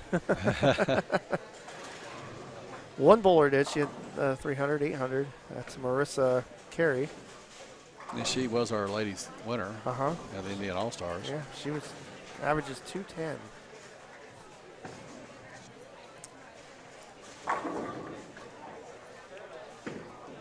This just shows you the level of talent that both states have.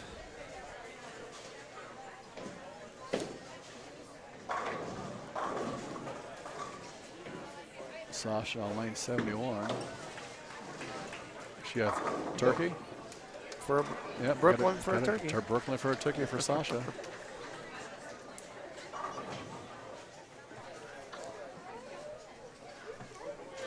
Three more, I guess. It counts. It counts.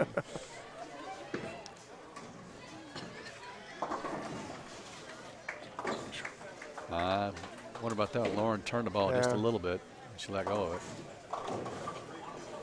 Yeah, if she wasn't throwing a spare ball, that was not even going to be close. Right.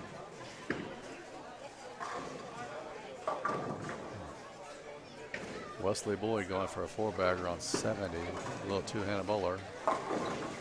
He was the one that started off strong that game. Wow, Nice solid shot. seventh. Oh, was it? Yeah. Couldn't see from this angle. As you told me, that's why we have the monitor. I used the monitor that time.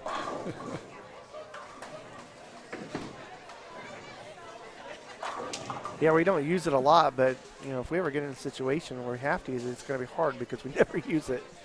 But And we got Hannah up here on lane 71. see if she can continue her. Oh. We actually did have a 300s. Okay, in the 19 very first year. 1997. Nathan Martin from Kentucky, 300. And 2002, Craig Golden Shook. 298. Okay.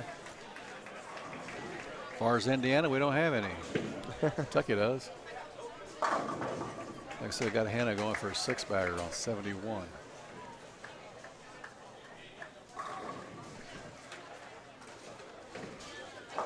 Oh, get out of there. Oh, I thought she had it. Yeah, her slide's long. So I said it's long. It's a slide. It's a long step. Here comes Abigail Roost. Oh, fast 8. Wow. A little bit high.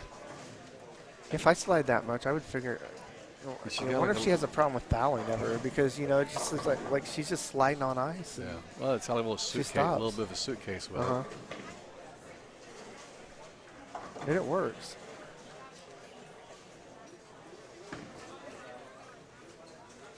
Because she's still sliding when the Yeah. And if you watch her back leg, it's like digging in the that- ground. Like she's oh, trying that's to the break. yeah, the brakes on. Like I'm trying to slow herself down a little bit. That's working for her though. Yeah. She's got a nice game going.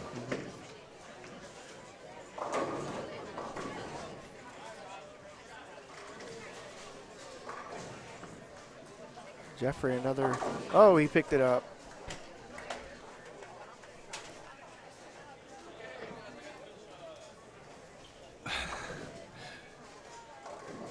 A little frustration sitting in there with him. Yeah. Still got a smile on his face, but he's a little frustrated. Well, let's see if Ashley's moved outside or inside on this ball here.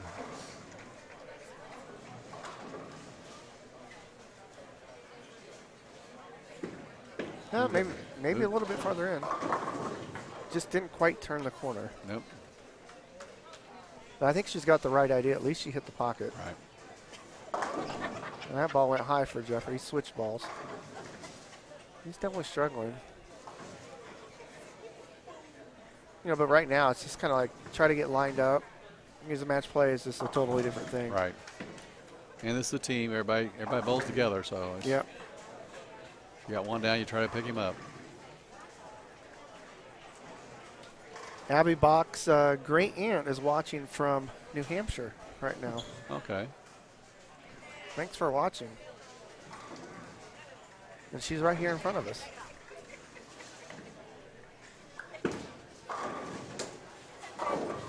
Oh, wow. I heard a little bit of loft there from Jalen. Yeah, I wonder big, if big pop he's out of really the thumb struggling. hole there. Wide split. I don't know if he's trying to create loft because they're drying out or if he just hung up with it. Lauren Jackson with a strike there on 71. She's all by herself on that left side. Yeah. Oh, Sasha's way outside. Almost no man's land. Jalen picked that up. Let's see what he does on this next shot. Ball change. Yep. It's time to do it in the field ball.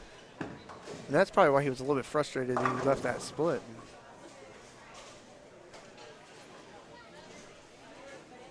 Well, he moved way out.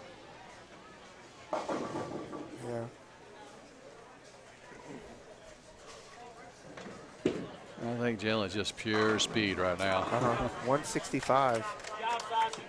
That's a little down for him. Yeah, it's out of characteristic Yeah. for him. That man's got a lot of talent going somewhere, He does. especially when you're 16, bowling the Masters and finished 13th.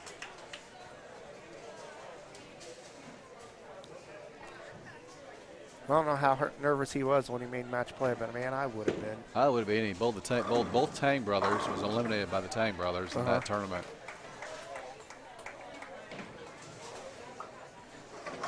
I remember being 19. 19? Yeah, I was 19 and bowled a regional here at this center. And I made match play. No, And I was nervous. nervous as your first 300.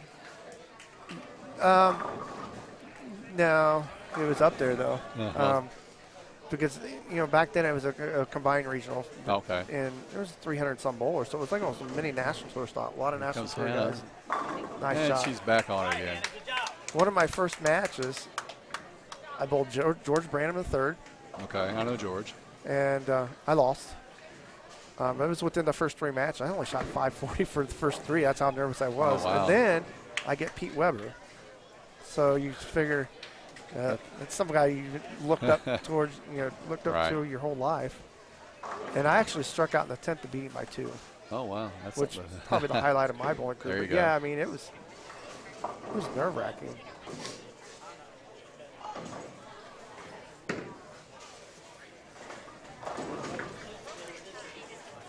Well, we're coming down to the 10th frame for the ladies here. Yep. We'll take a quick break after they And Getting near at the least end. I'm not going to be the last one done because there's a No. couple more green screens down there. they're throwing quite a bit more strikes too. Tell you, our last name's Rost. Okay. Rost. Like Rost. Frost, Okay. not roast. All right. Yeah. Yeah, Carrie. I was Sorry. Thank you. Thank you. Sorry. Well, that's the way it's Well, spelled. that's the way it's spelled. I mean, minor details. Sorry, Abby. We'll just call her Abigail from now on. Yeah.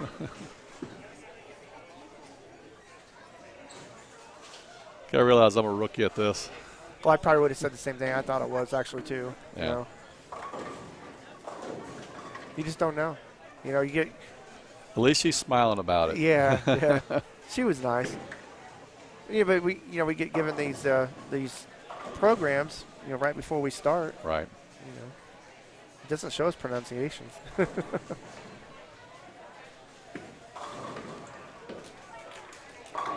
Oh, she moved way in. You see that? I couldn't Crushed see the that one. pocket, yeah. No, it's 10th, She 10th struck out in the frame. 10th, so I'm wondering. Oh, And that's she's got 2. one, she's got 2. Got one more to go. Lauren Jackson with the strike. Double up.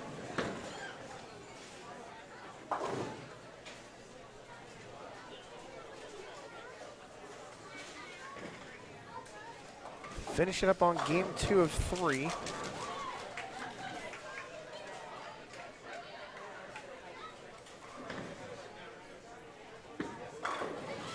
She's outside again. Yeah, she got that one Yeah, a out. little bit too far. But I think she moved her feet maybe left. A bit of a tug. A little tight.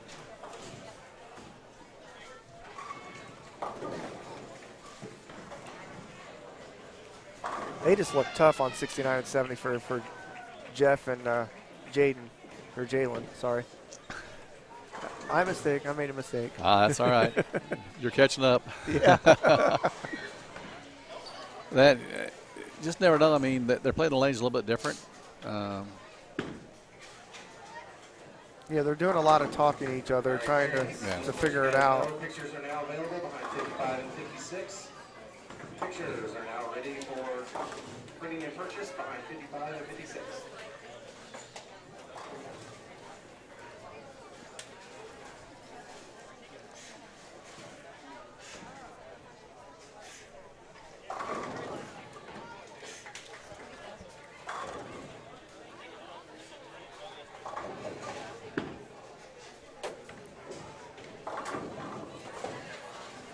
A little bit Sasha high. throw another strike. Nope. Fast 8.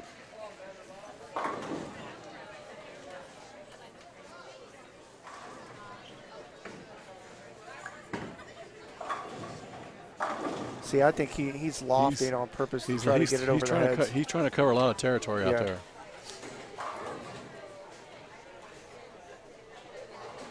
And he was doing that last night in practice a few times. Yeah, sometimes when the front part starts to dry out, that's what bowlers do.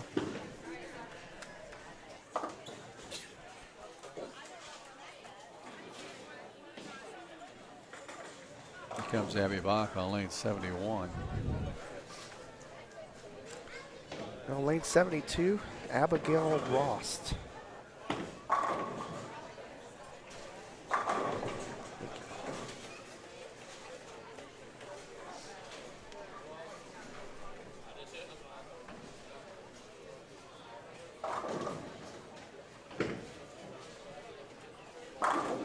Nice ball by there.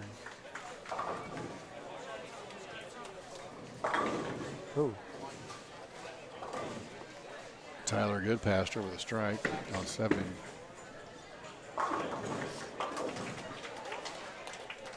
All right, so that's going to get us to the end of game number 2. We're going to go ahead and take a short break, save on our voices for a little bit, and we'll be back here in just a few minutes. Stay tuned.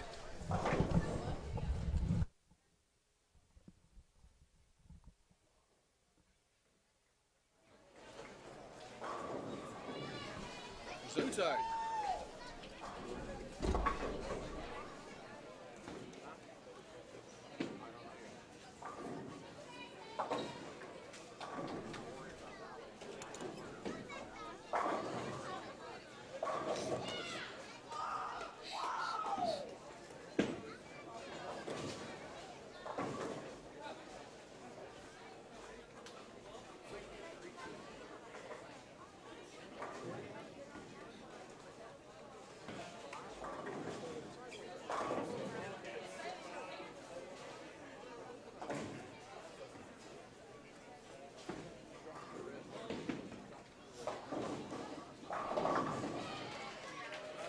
Huh?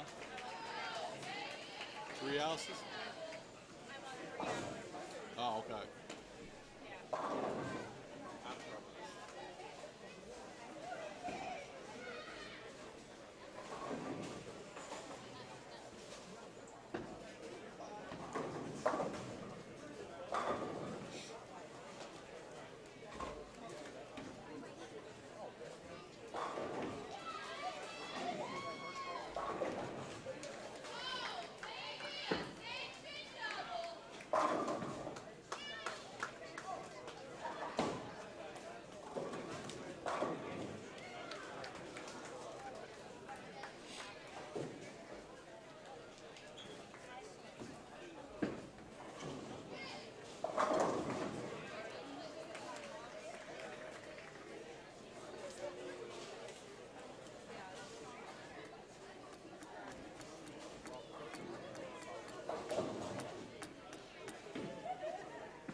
What's your high series?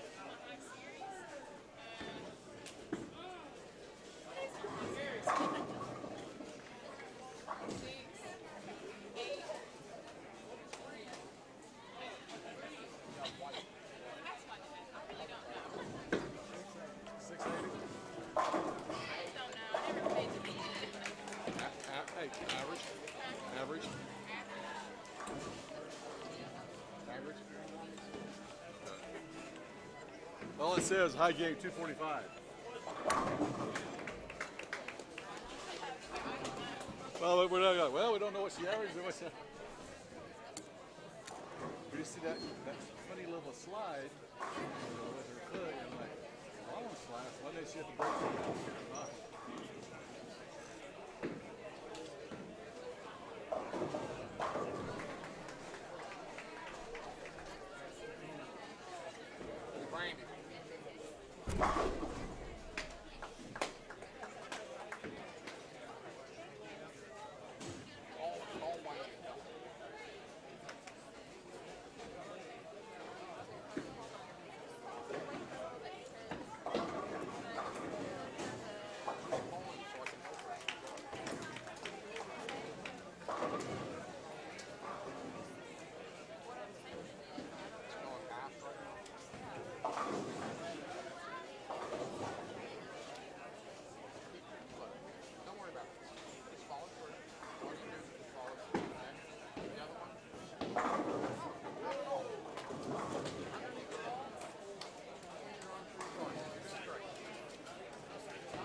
All right, welcome back here to Savage Bowling TV's coverage of the Indiana-Kentucky All-Star Tournament here from Western Bowl in Indianapolis, Indiana. Chad Lester here from Savage Bowling TV.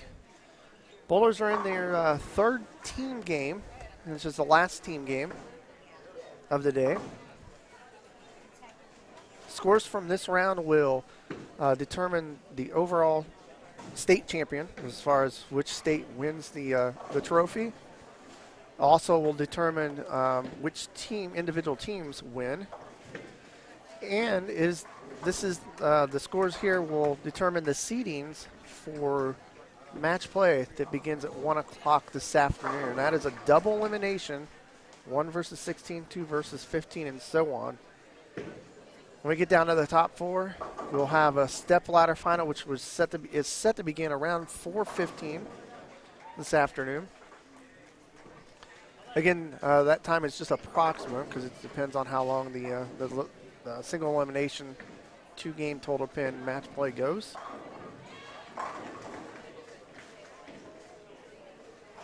We should have the scores after game 2 here in just a few minutes. Now I know they are starting to tally those.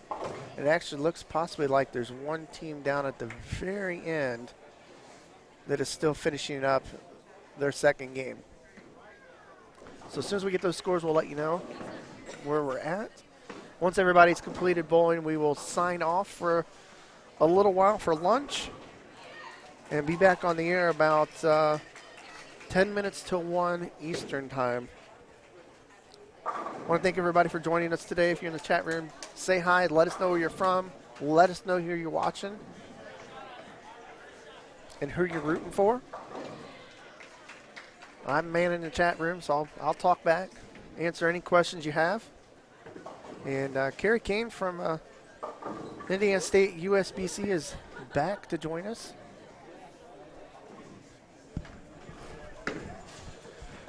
How you doing, Kerry? Pretty good. I got sidetracked by a couple of bowlers wanted to ask a few questions, so that's all right. took care of that for them. You got to do your job. Yeah. This is just volunteer right here. Yes, it is. And I want to thank my volunteers that are here today as well, because without them, this would not be possible. Yeah, and they're doing such a good job to keep the tournament running smoothly, to get the scores out there to everybody and to us. Got to realize this is a different organization from last year, and 3-1, and it takes a lot of people. Right. But, merging, the association down to one, you get everybody on the same page. Yes. And just from an organizational standpoint, it's got to be really nice. Yeah, hopefully we do the same thing over and over and over where it's consistent. Yes. That's the main thing. Have a consistent package for everybody. It's across the board the same. Yep. And then when you run these tournaments, you're able to look back, okay, this didn't work, let's try this, or, this worked. We'll sit down. We'll talk about that next week. We have our board meeting, annual meeting, so we'll talk about that here in Indianapolis next weekend. And the Hall of Fame is next weekend as well. Weekend. Yes. We also have a junior gold qualifier next weekend here for those who are interested to be at All-Star. So come on out for junior gold qualifier for the 2020. And All-Star will be one of the host centers. They have like 5 host centers, right? Yes. Because there's so many, almost 4,000 bowlers bowl. 4,000 bowlers, yeah. Probably hopefully bigger than it was last year. It's in Detroit this year. All right. Been watching the videos that Andrew Anderson and Kyle Sherman have been putting out weekly. Just giving advice to the youth bowlers that's going to bowl and what to expect, and what to do when you're not bowling, how to build an arsenal, things like that. I mean, USBC is doing a great job with this. Talked to Jeffrey Mann a little bit, as we were taking a break, and he said that they're tough because, it's tough because of the people they're crossing with. People are playing different lines. They're moving. Like Jeff would want to make this move here while everybody follows him, and everything's just, they're changing so quick. And that's why we're seeing Jalen loft, using some loft just to try to get the ball not to hook and get it down the lane. But they're definitely tough. Well, that sometimes does happen when somebody gets something, they're going to follow you. Yeah, he said if we were on any other pair, he said it would be a lot different. But that's just the way to go. It's luck of the draw. Everybody's bowling on the same thing, and it is what it is. Yeah, Hannah's back on it again. She had a Yes, nice 200 game last game, and she does average 196 with a 680 series. Wow. She had to ask her dad what she had. So I looked at her between break. I said, "What's your series?" I don't know. Ask my dad. Her high series? Yeah, high series and average. Ask my dad. I don't know.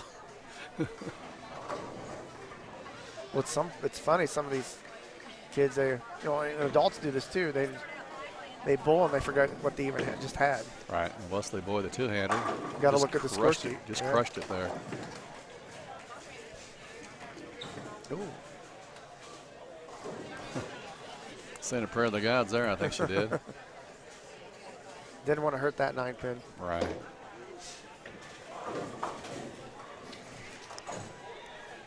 Well, Jeffrey Mann's up with a 4-bagger here, going for 5.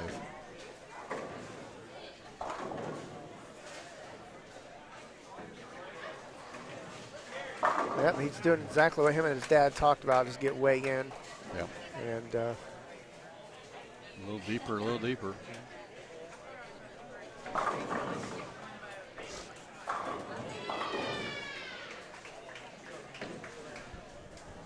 just about 11 o'clock Indianapolis time. They're actually going at a good pace. They were saying this was going to be done at 11:45, and they're going to get done pretty good. Oh, we have some scores. So these are just the individuals. Oh, you got the team ones there? I got team Let's ones do on. that first.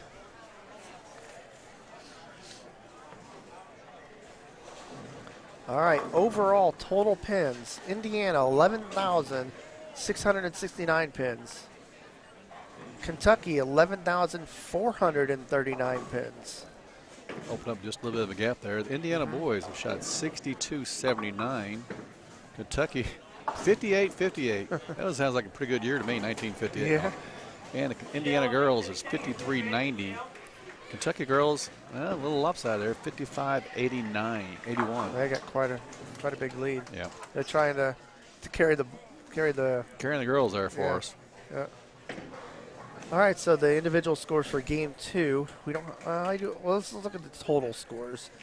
For the Kentucky boys, leading is Axel Roman, 443 after 2 games. He shot 180, 263. Okay. And then the Indiana boys,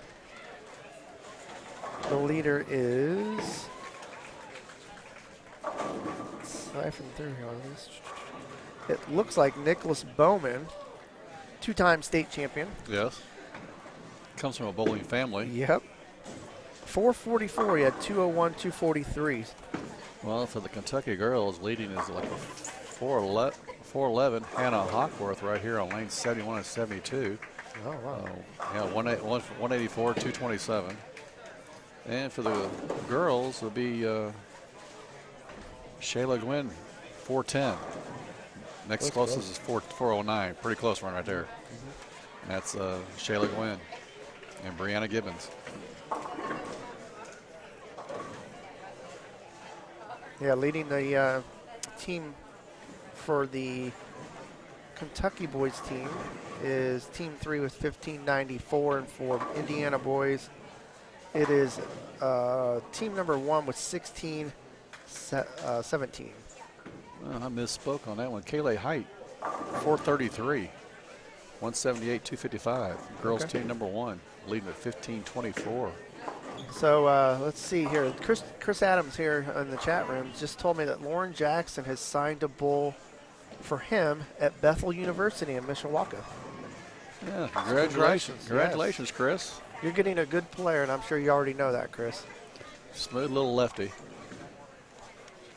And Chris is a board director for the Indiana State USBC. District 3 up there in the northern Indiana central area. So about halfway through, well, so a lot of teams are near the end of the last game. Yeah, the boys are bowling really fast. And then right here in front of us on 71 and 72, they're about halfway through the last game.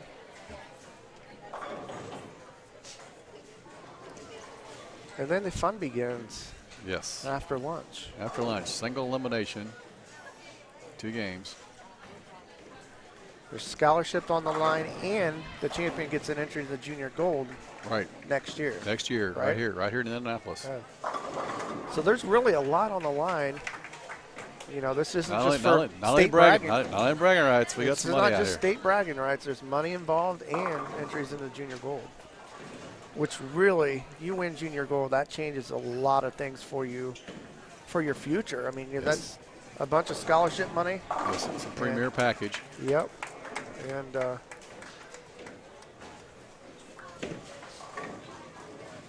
what are they paying now, junior gold, to win, if you win?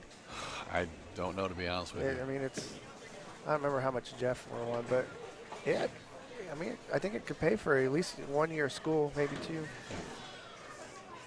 I thought at one time it was 25,000, but I'm not sure if it's that anymore. But still, it's a good chunk of scholarship money.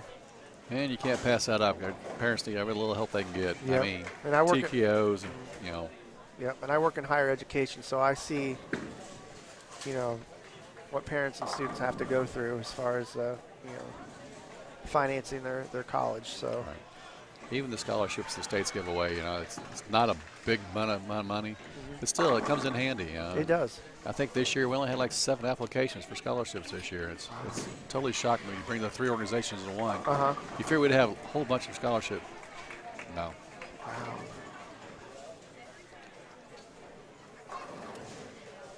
Yeah, scholarships, it's free money. Yes. That was real close there by Sasha. Didn't want to hurt him. No.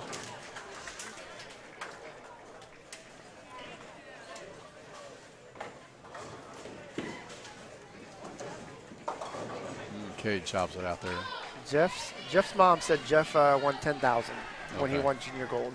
Okay. How you doing, Gainell? I hope you stay dry at the wedding. Mike said it was supposed to be outside. They do have a tent. Oh, wow. So Might be a little soggy day for the bride. yeah. Jewel, your order's ready in the cafe? Jewel?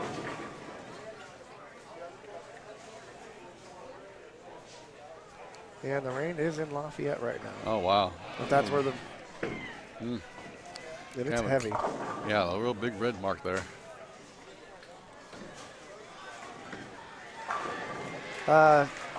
Tyler Goodpaster has signed with Midway University.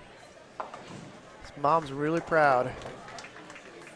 She couldn't be here, but she's watching, and you're welcome. Well, We're glad to be broadcasting this. Well, thanks for that update. Like I said, this is something new for us. We talked about as a board, we're going to go do it. We're going to do it all the way across all 3 organizations. We merge it together, and it's something different.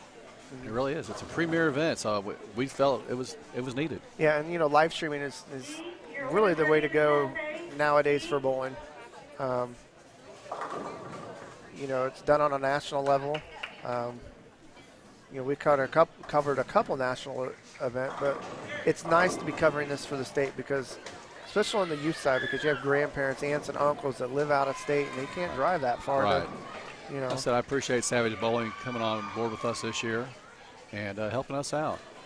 You expanded our horizons a little bit. And, Yeah, we appreciate it.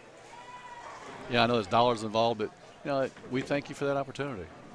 It's not a problem. We enjoy it. We enjoy promoting bowling, and I think we all do that because it's a matter of we why want our we're sport. here. We want our sport to grow. Yeah. And the only way to make it grow is to find a new venue to put it out there for us. And you guys gave us that opportunity, and when we did it, we went ahead with Scratch Classic, Masters, Queens, and this. Yeah. It's all premier. Yeah, and we already do the high school. We're putting another bid for next year, so hopefully we can continue to do that. And, you know, it's crazy because, you know, our channel here on YouTube has grown so much just within the last, you know, year, not even a year. That when we go do events, like I live streamed the middle school state finals last month. Right. And after we got done, I don't know how many bowlers came up and said, "We watch you guys all the time. We watch your videos." You know, these are kids, but that's what kids are doing nowadays. Right. They're watching YouTube and things like that. So I think that was That was Tyler again. Good pasture striking on lane 70. But like I said, somebody watching from Kentucky, they couldn't be here live. They can see it now. Well, just like the great aunt watching from Yeah. New Hampshire. And, it makes us feel good when you have a parent come up to you and say, "Hey, my kids." We had, I think it was a dad. It was the mom came up to us and said, his father's in Ireland, working or something like that. He was able to watch this. Thank you. Right. And it makes you feel good. You know Right. you're doing it for a purpose. Right.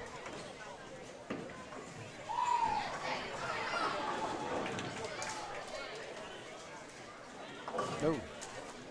Almost let that one get away, Lauren did. She didn't seem worried either. She's a little hop there. Chris might have to help her a little bit on that one. Tyler shoots a real nice 201 there. Coming down to the 10th frame, Jeffrey's got a good. Got a good one going there.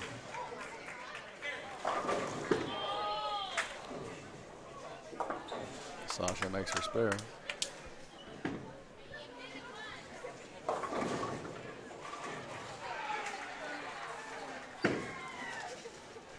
Price is on a double trying for a 3-bagger. Didn't work. A little frustration there.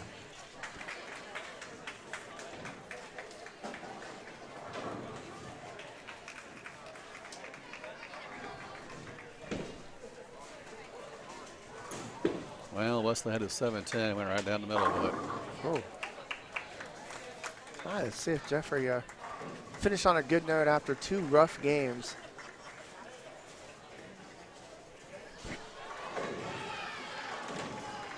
There's a lot of cheering going down there at the very low end. There's one team that's fired up. It's a Kentucky team, it looks like. Kentucky team, yes. Looks like they're on 51-2, and Jeff just threw another one. Yeah, he slapped out that 10 pin. He's on a roll now. He looks a lot more comfortable. Yeah, he's relaxed, smiling, joking. Him and Jalen finally got something going there finally. But Jalen's one struggling now a little bit. Yeah, he's still got a chance. 233. Yeah. Team's at 800 clip. Wow. Just smacked that one down. After an opening start for 269. Yeah.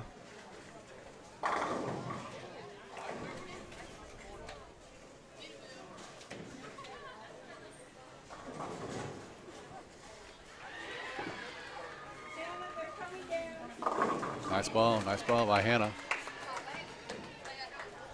You watched her footwork. It's almost like a break. It is. Foot tap, tap, tap, tap. Yeah. Jeffrey Nice. finished 269. 269. Conversation he had with his dad worked. Must have helped. And back to the break. I mean, that's going to be a timing thing. She just knows to do that. Yeah. And also going back to her shots, she knows she can hit them light, and she's actually almost better off hitting them light than she is. It's hitting got a the little pocket action. hard. Yeah. It's like we had a deadwood issue. One of the employees getting some airtime here.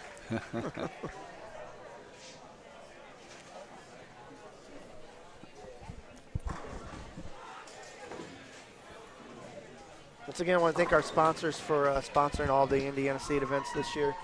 Motive Bowling, Mike Alvey's Arrowhead Bowl, Pinheads and Fishers, and Big Four Sox. That ball's going to never turn the corner. Nope. Whoa, too much on that one. They've got a really good team game here on that Indiana team. Almost a 200 pin lead there. Yeah. 872 to 682. They still got 2 bowlers to go, so that's going to tighten up just a little, not a whole lot. They're going to be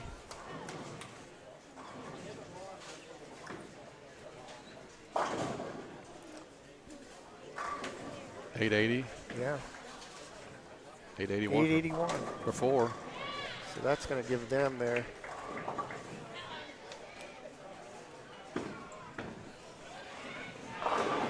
That's going to give them 24-30. Which could very well Be your high team. be your high team.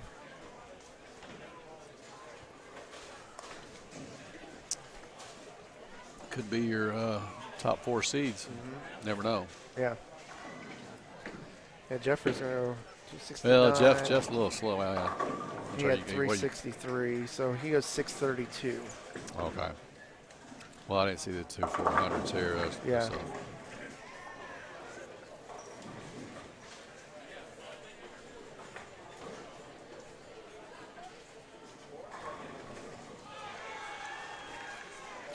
Still having fun down at the other end. Yeah, somebody's bowling good. It must be the whole team.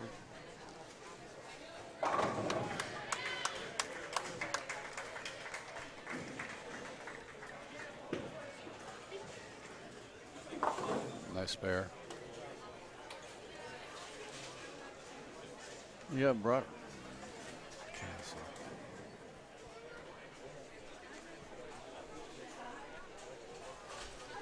Barack Castle. He's the team captain for that last Kentucky team there on a 3-bagger. Oh, Take that 4-bagger. yeah. Brooklyn counts. Little Brooklyn there. It's like maybe, yeah. Has a high series of 721, a 289, and a 200 average. Been bowling for 11 years. Tall, lanky kid. Yeah, he is.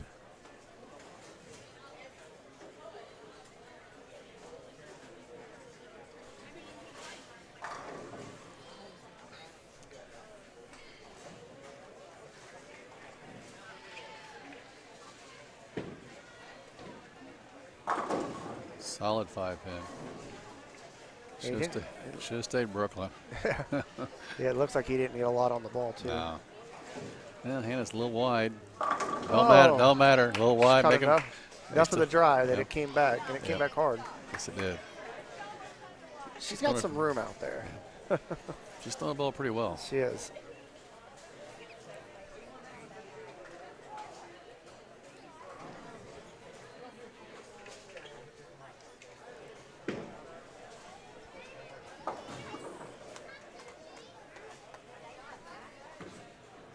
Oh, wow. That was way too Yeah. far. Yeah, I can kind of tell that might be out of her comfort zone because Yeah. there's been a few that she's She's sprayed reaching, like that. reaching way out there. And as a bowler, you got to recognize what you're not comfortable with and practice it. Right. Because there's going to be situations like this where you have to move in. I've been there. She's moved the wrong way. Yeah. As a lefty, we don't play in that much. Right. But I've learned to do it. Good spare. Good spare. Ball looks pretty shiny, too. Yeah, it is. And you got to wonder when she's spraying it like that, she's hitting the carry down. Right. You Could see be. the ball start going like that, and it starts kind of hook, stop, hook, stop. Yep. So they're done bowling on 69 and 70. A lot of the bowlers are finishing up. A couple frames here. Once everybody's finished, we're going to go off the air and be back about, let's see, they're due to start singles at 1 o'clock. We'll come back about 10 minutes till 1. Another strike for Lauren Jackson. Go over the standings, the final standings on the team side. And they get started with match play. Should be an exciting round. Yeah. Doesn't matter where you start at, you have a chance to win this thing. You just have That's to be true. seated somewhere. Yeah. You could Anybody bowl- can beat anybody in a one-game or two-game match. Two-game match. Even You may bowl bad team, but you never know what could happen in singles. Yeah. And it'll be interesting if they do oil. I don't think we know that. Haven't seen no oil machine come out, so I'm not really sure.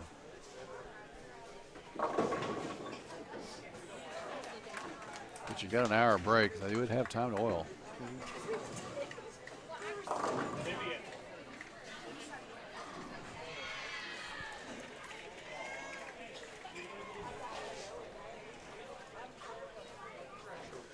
Hannah coming up here for a 3-bagger now on a double.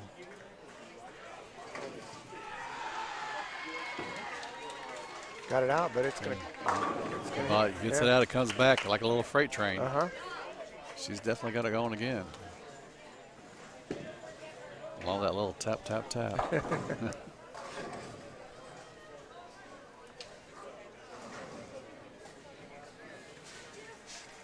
All right, so they begin frame number 9.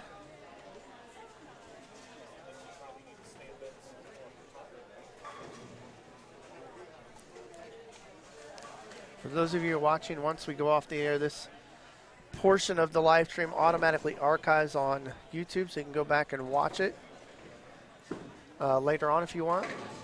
And make sure we let the kids know, especially bowling on these pairs, that they'll be able to watch us later. And they'll tell still fix their name pronunciation.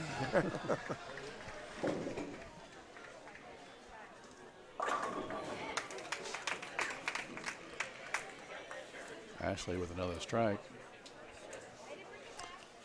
Lauren Jackson going for a 3-bagger on lane 72. Oh, solid 7-pin. That's a good just ball. a little bit longer.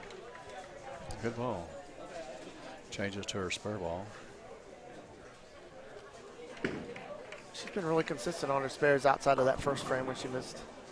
I'm not sure what she missed there. Thought it was a 7, but she might have been a 7.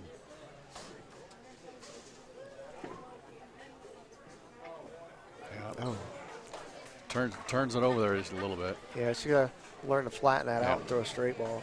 All right, bowlers, just to let you guys know, please make sure that you, after you break for lunch here, please make sure you're back to the bowling center by 12:15. Please be back to the bowling center at 12:15. Wow. All right, so are they going to start early? They said 12:15.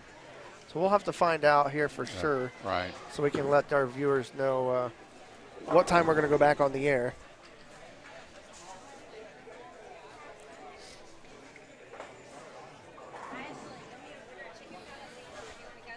I'm going to go find out. Okay. Crossed over for a 9 count.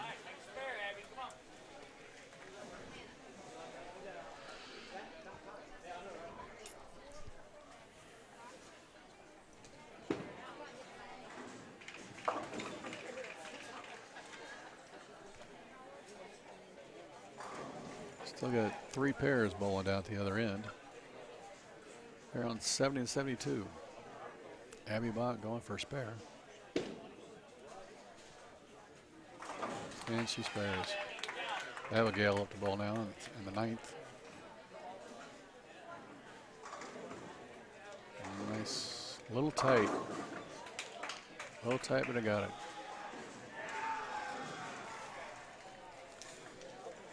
Hannah Hockworth going for a 4-bagger now. On lane 71.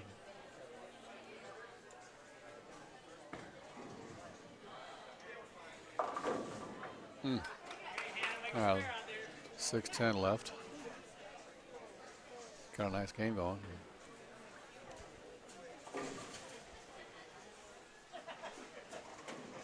All right, so here I got some answers. They do re-oil. Yes, Oh. I asked that question. So they are re-oiling. That's good. They told me in the tournament office that even though it said 1 o'clock for the start of match play, they're due to start at 12:30, but it's probably going to be more like 12:45. Okay. So we'll take the air probably, I'm going to say 12:30. Okay. We'll turn the cameras on just in case they do start and gives everybody a chance to get on, and we'll start our coverage. So they're running a little bit earlier. Sometimes that does happen. They throw a lot of strikes. Yeah. But, that's not a bad thing. Not a bad thing. It gets people home earlier, too. We started on time, and things have been going pretty good. Yep. But it's nice to know that they're going to re-oil.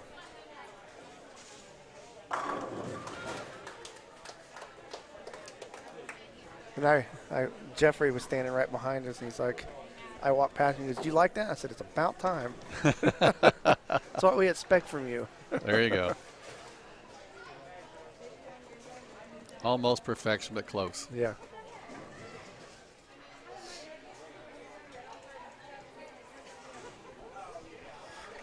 Well, it looks like one of the guys is still bowling too down there on the far end.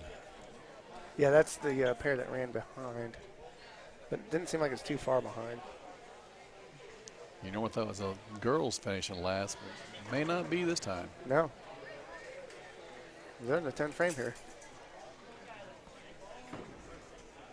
Looks like Dakota Slonka down there bowling as well. Johnson, your order's ready at Cafe. Johnson.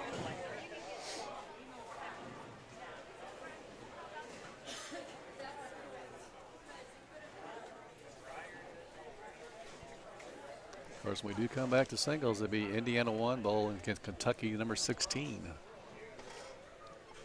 And vice versa. So it's always in Indiana, Kentucky. Yes. Unless they happen to knock out both sides, or, you know, and you could have two bowlers from the same state bowling.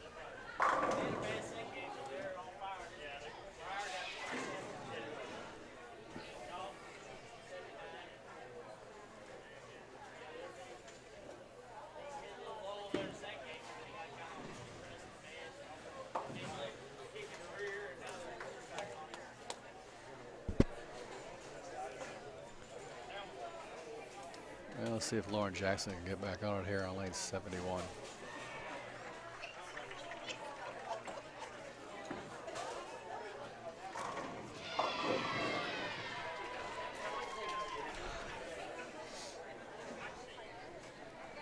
Sasha here from Kentucky on 72. A little wide, but still wide. Ball never reacted. It looked like she got over the top of it, which will delay that hook.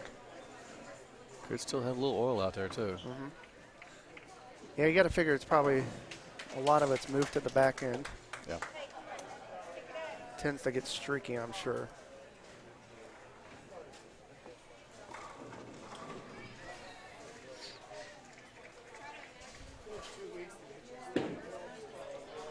Could be, no. Yeah. Oh, almost. Almost. Nice try. Nice try. Almost got it.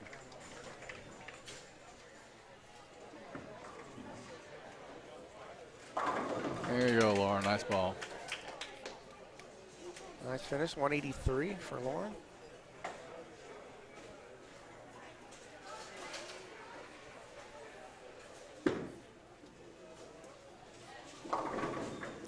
Just never Never made finished. Just No. never made that corner.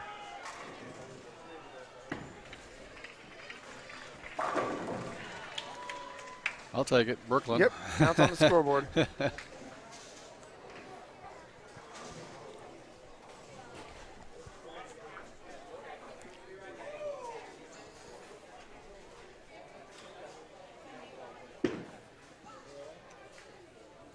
Good spare.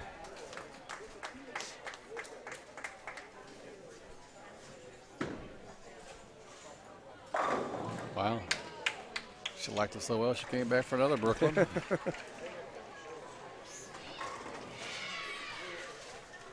know, people talk about, man, I got beat by somebody who threw 3 Brooklyns in the 10th. It's like, who cares? Yeah. They all count. They struck. They all Not count. Pretty, yeah. It's Hannah Bond on 71 from Crown Point. I'll try the regular side, she says, for a 3-bagger. Got Hannah Hawkworth coming up here on lane 72. Been a pretty good game for her this time.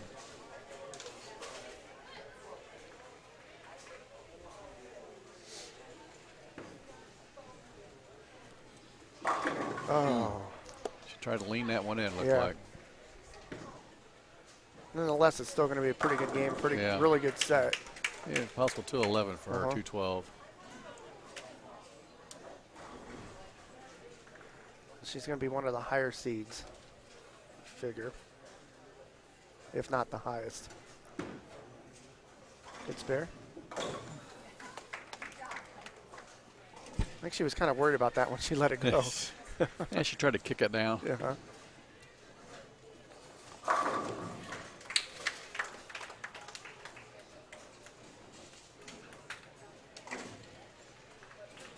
We're down to one final shot before we go off the air.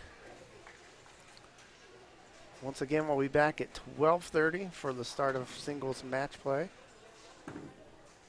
Turn it over a little bit. Oh, Nice high finish by flush. Hannah. Nice shot.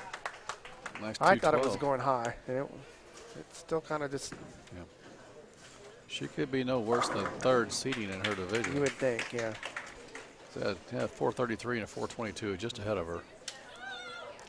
All right, that's going to do it for the team event. We're going to go ahead and sign off. Again, we'll be back here at 12:30 Eastern Time for the start of match play here from the Indiana Kentucky All-Star Tournament at Western Bowl in Indianapolis. Thanks for joining us. We'll see you again at 12:30.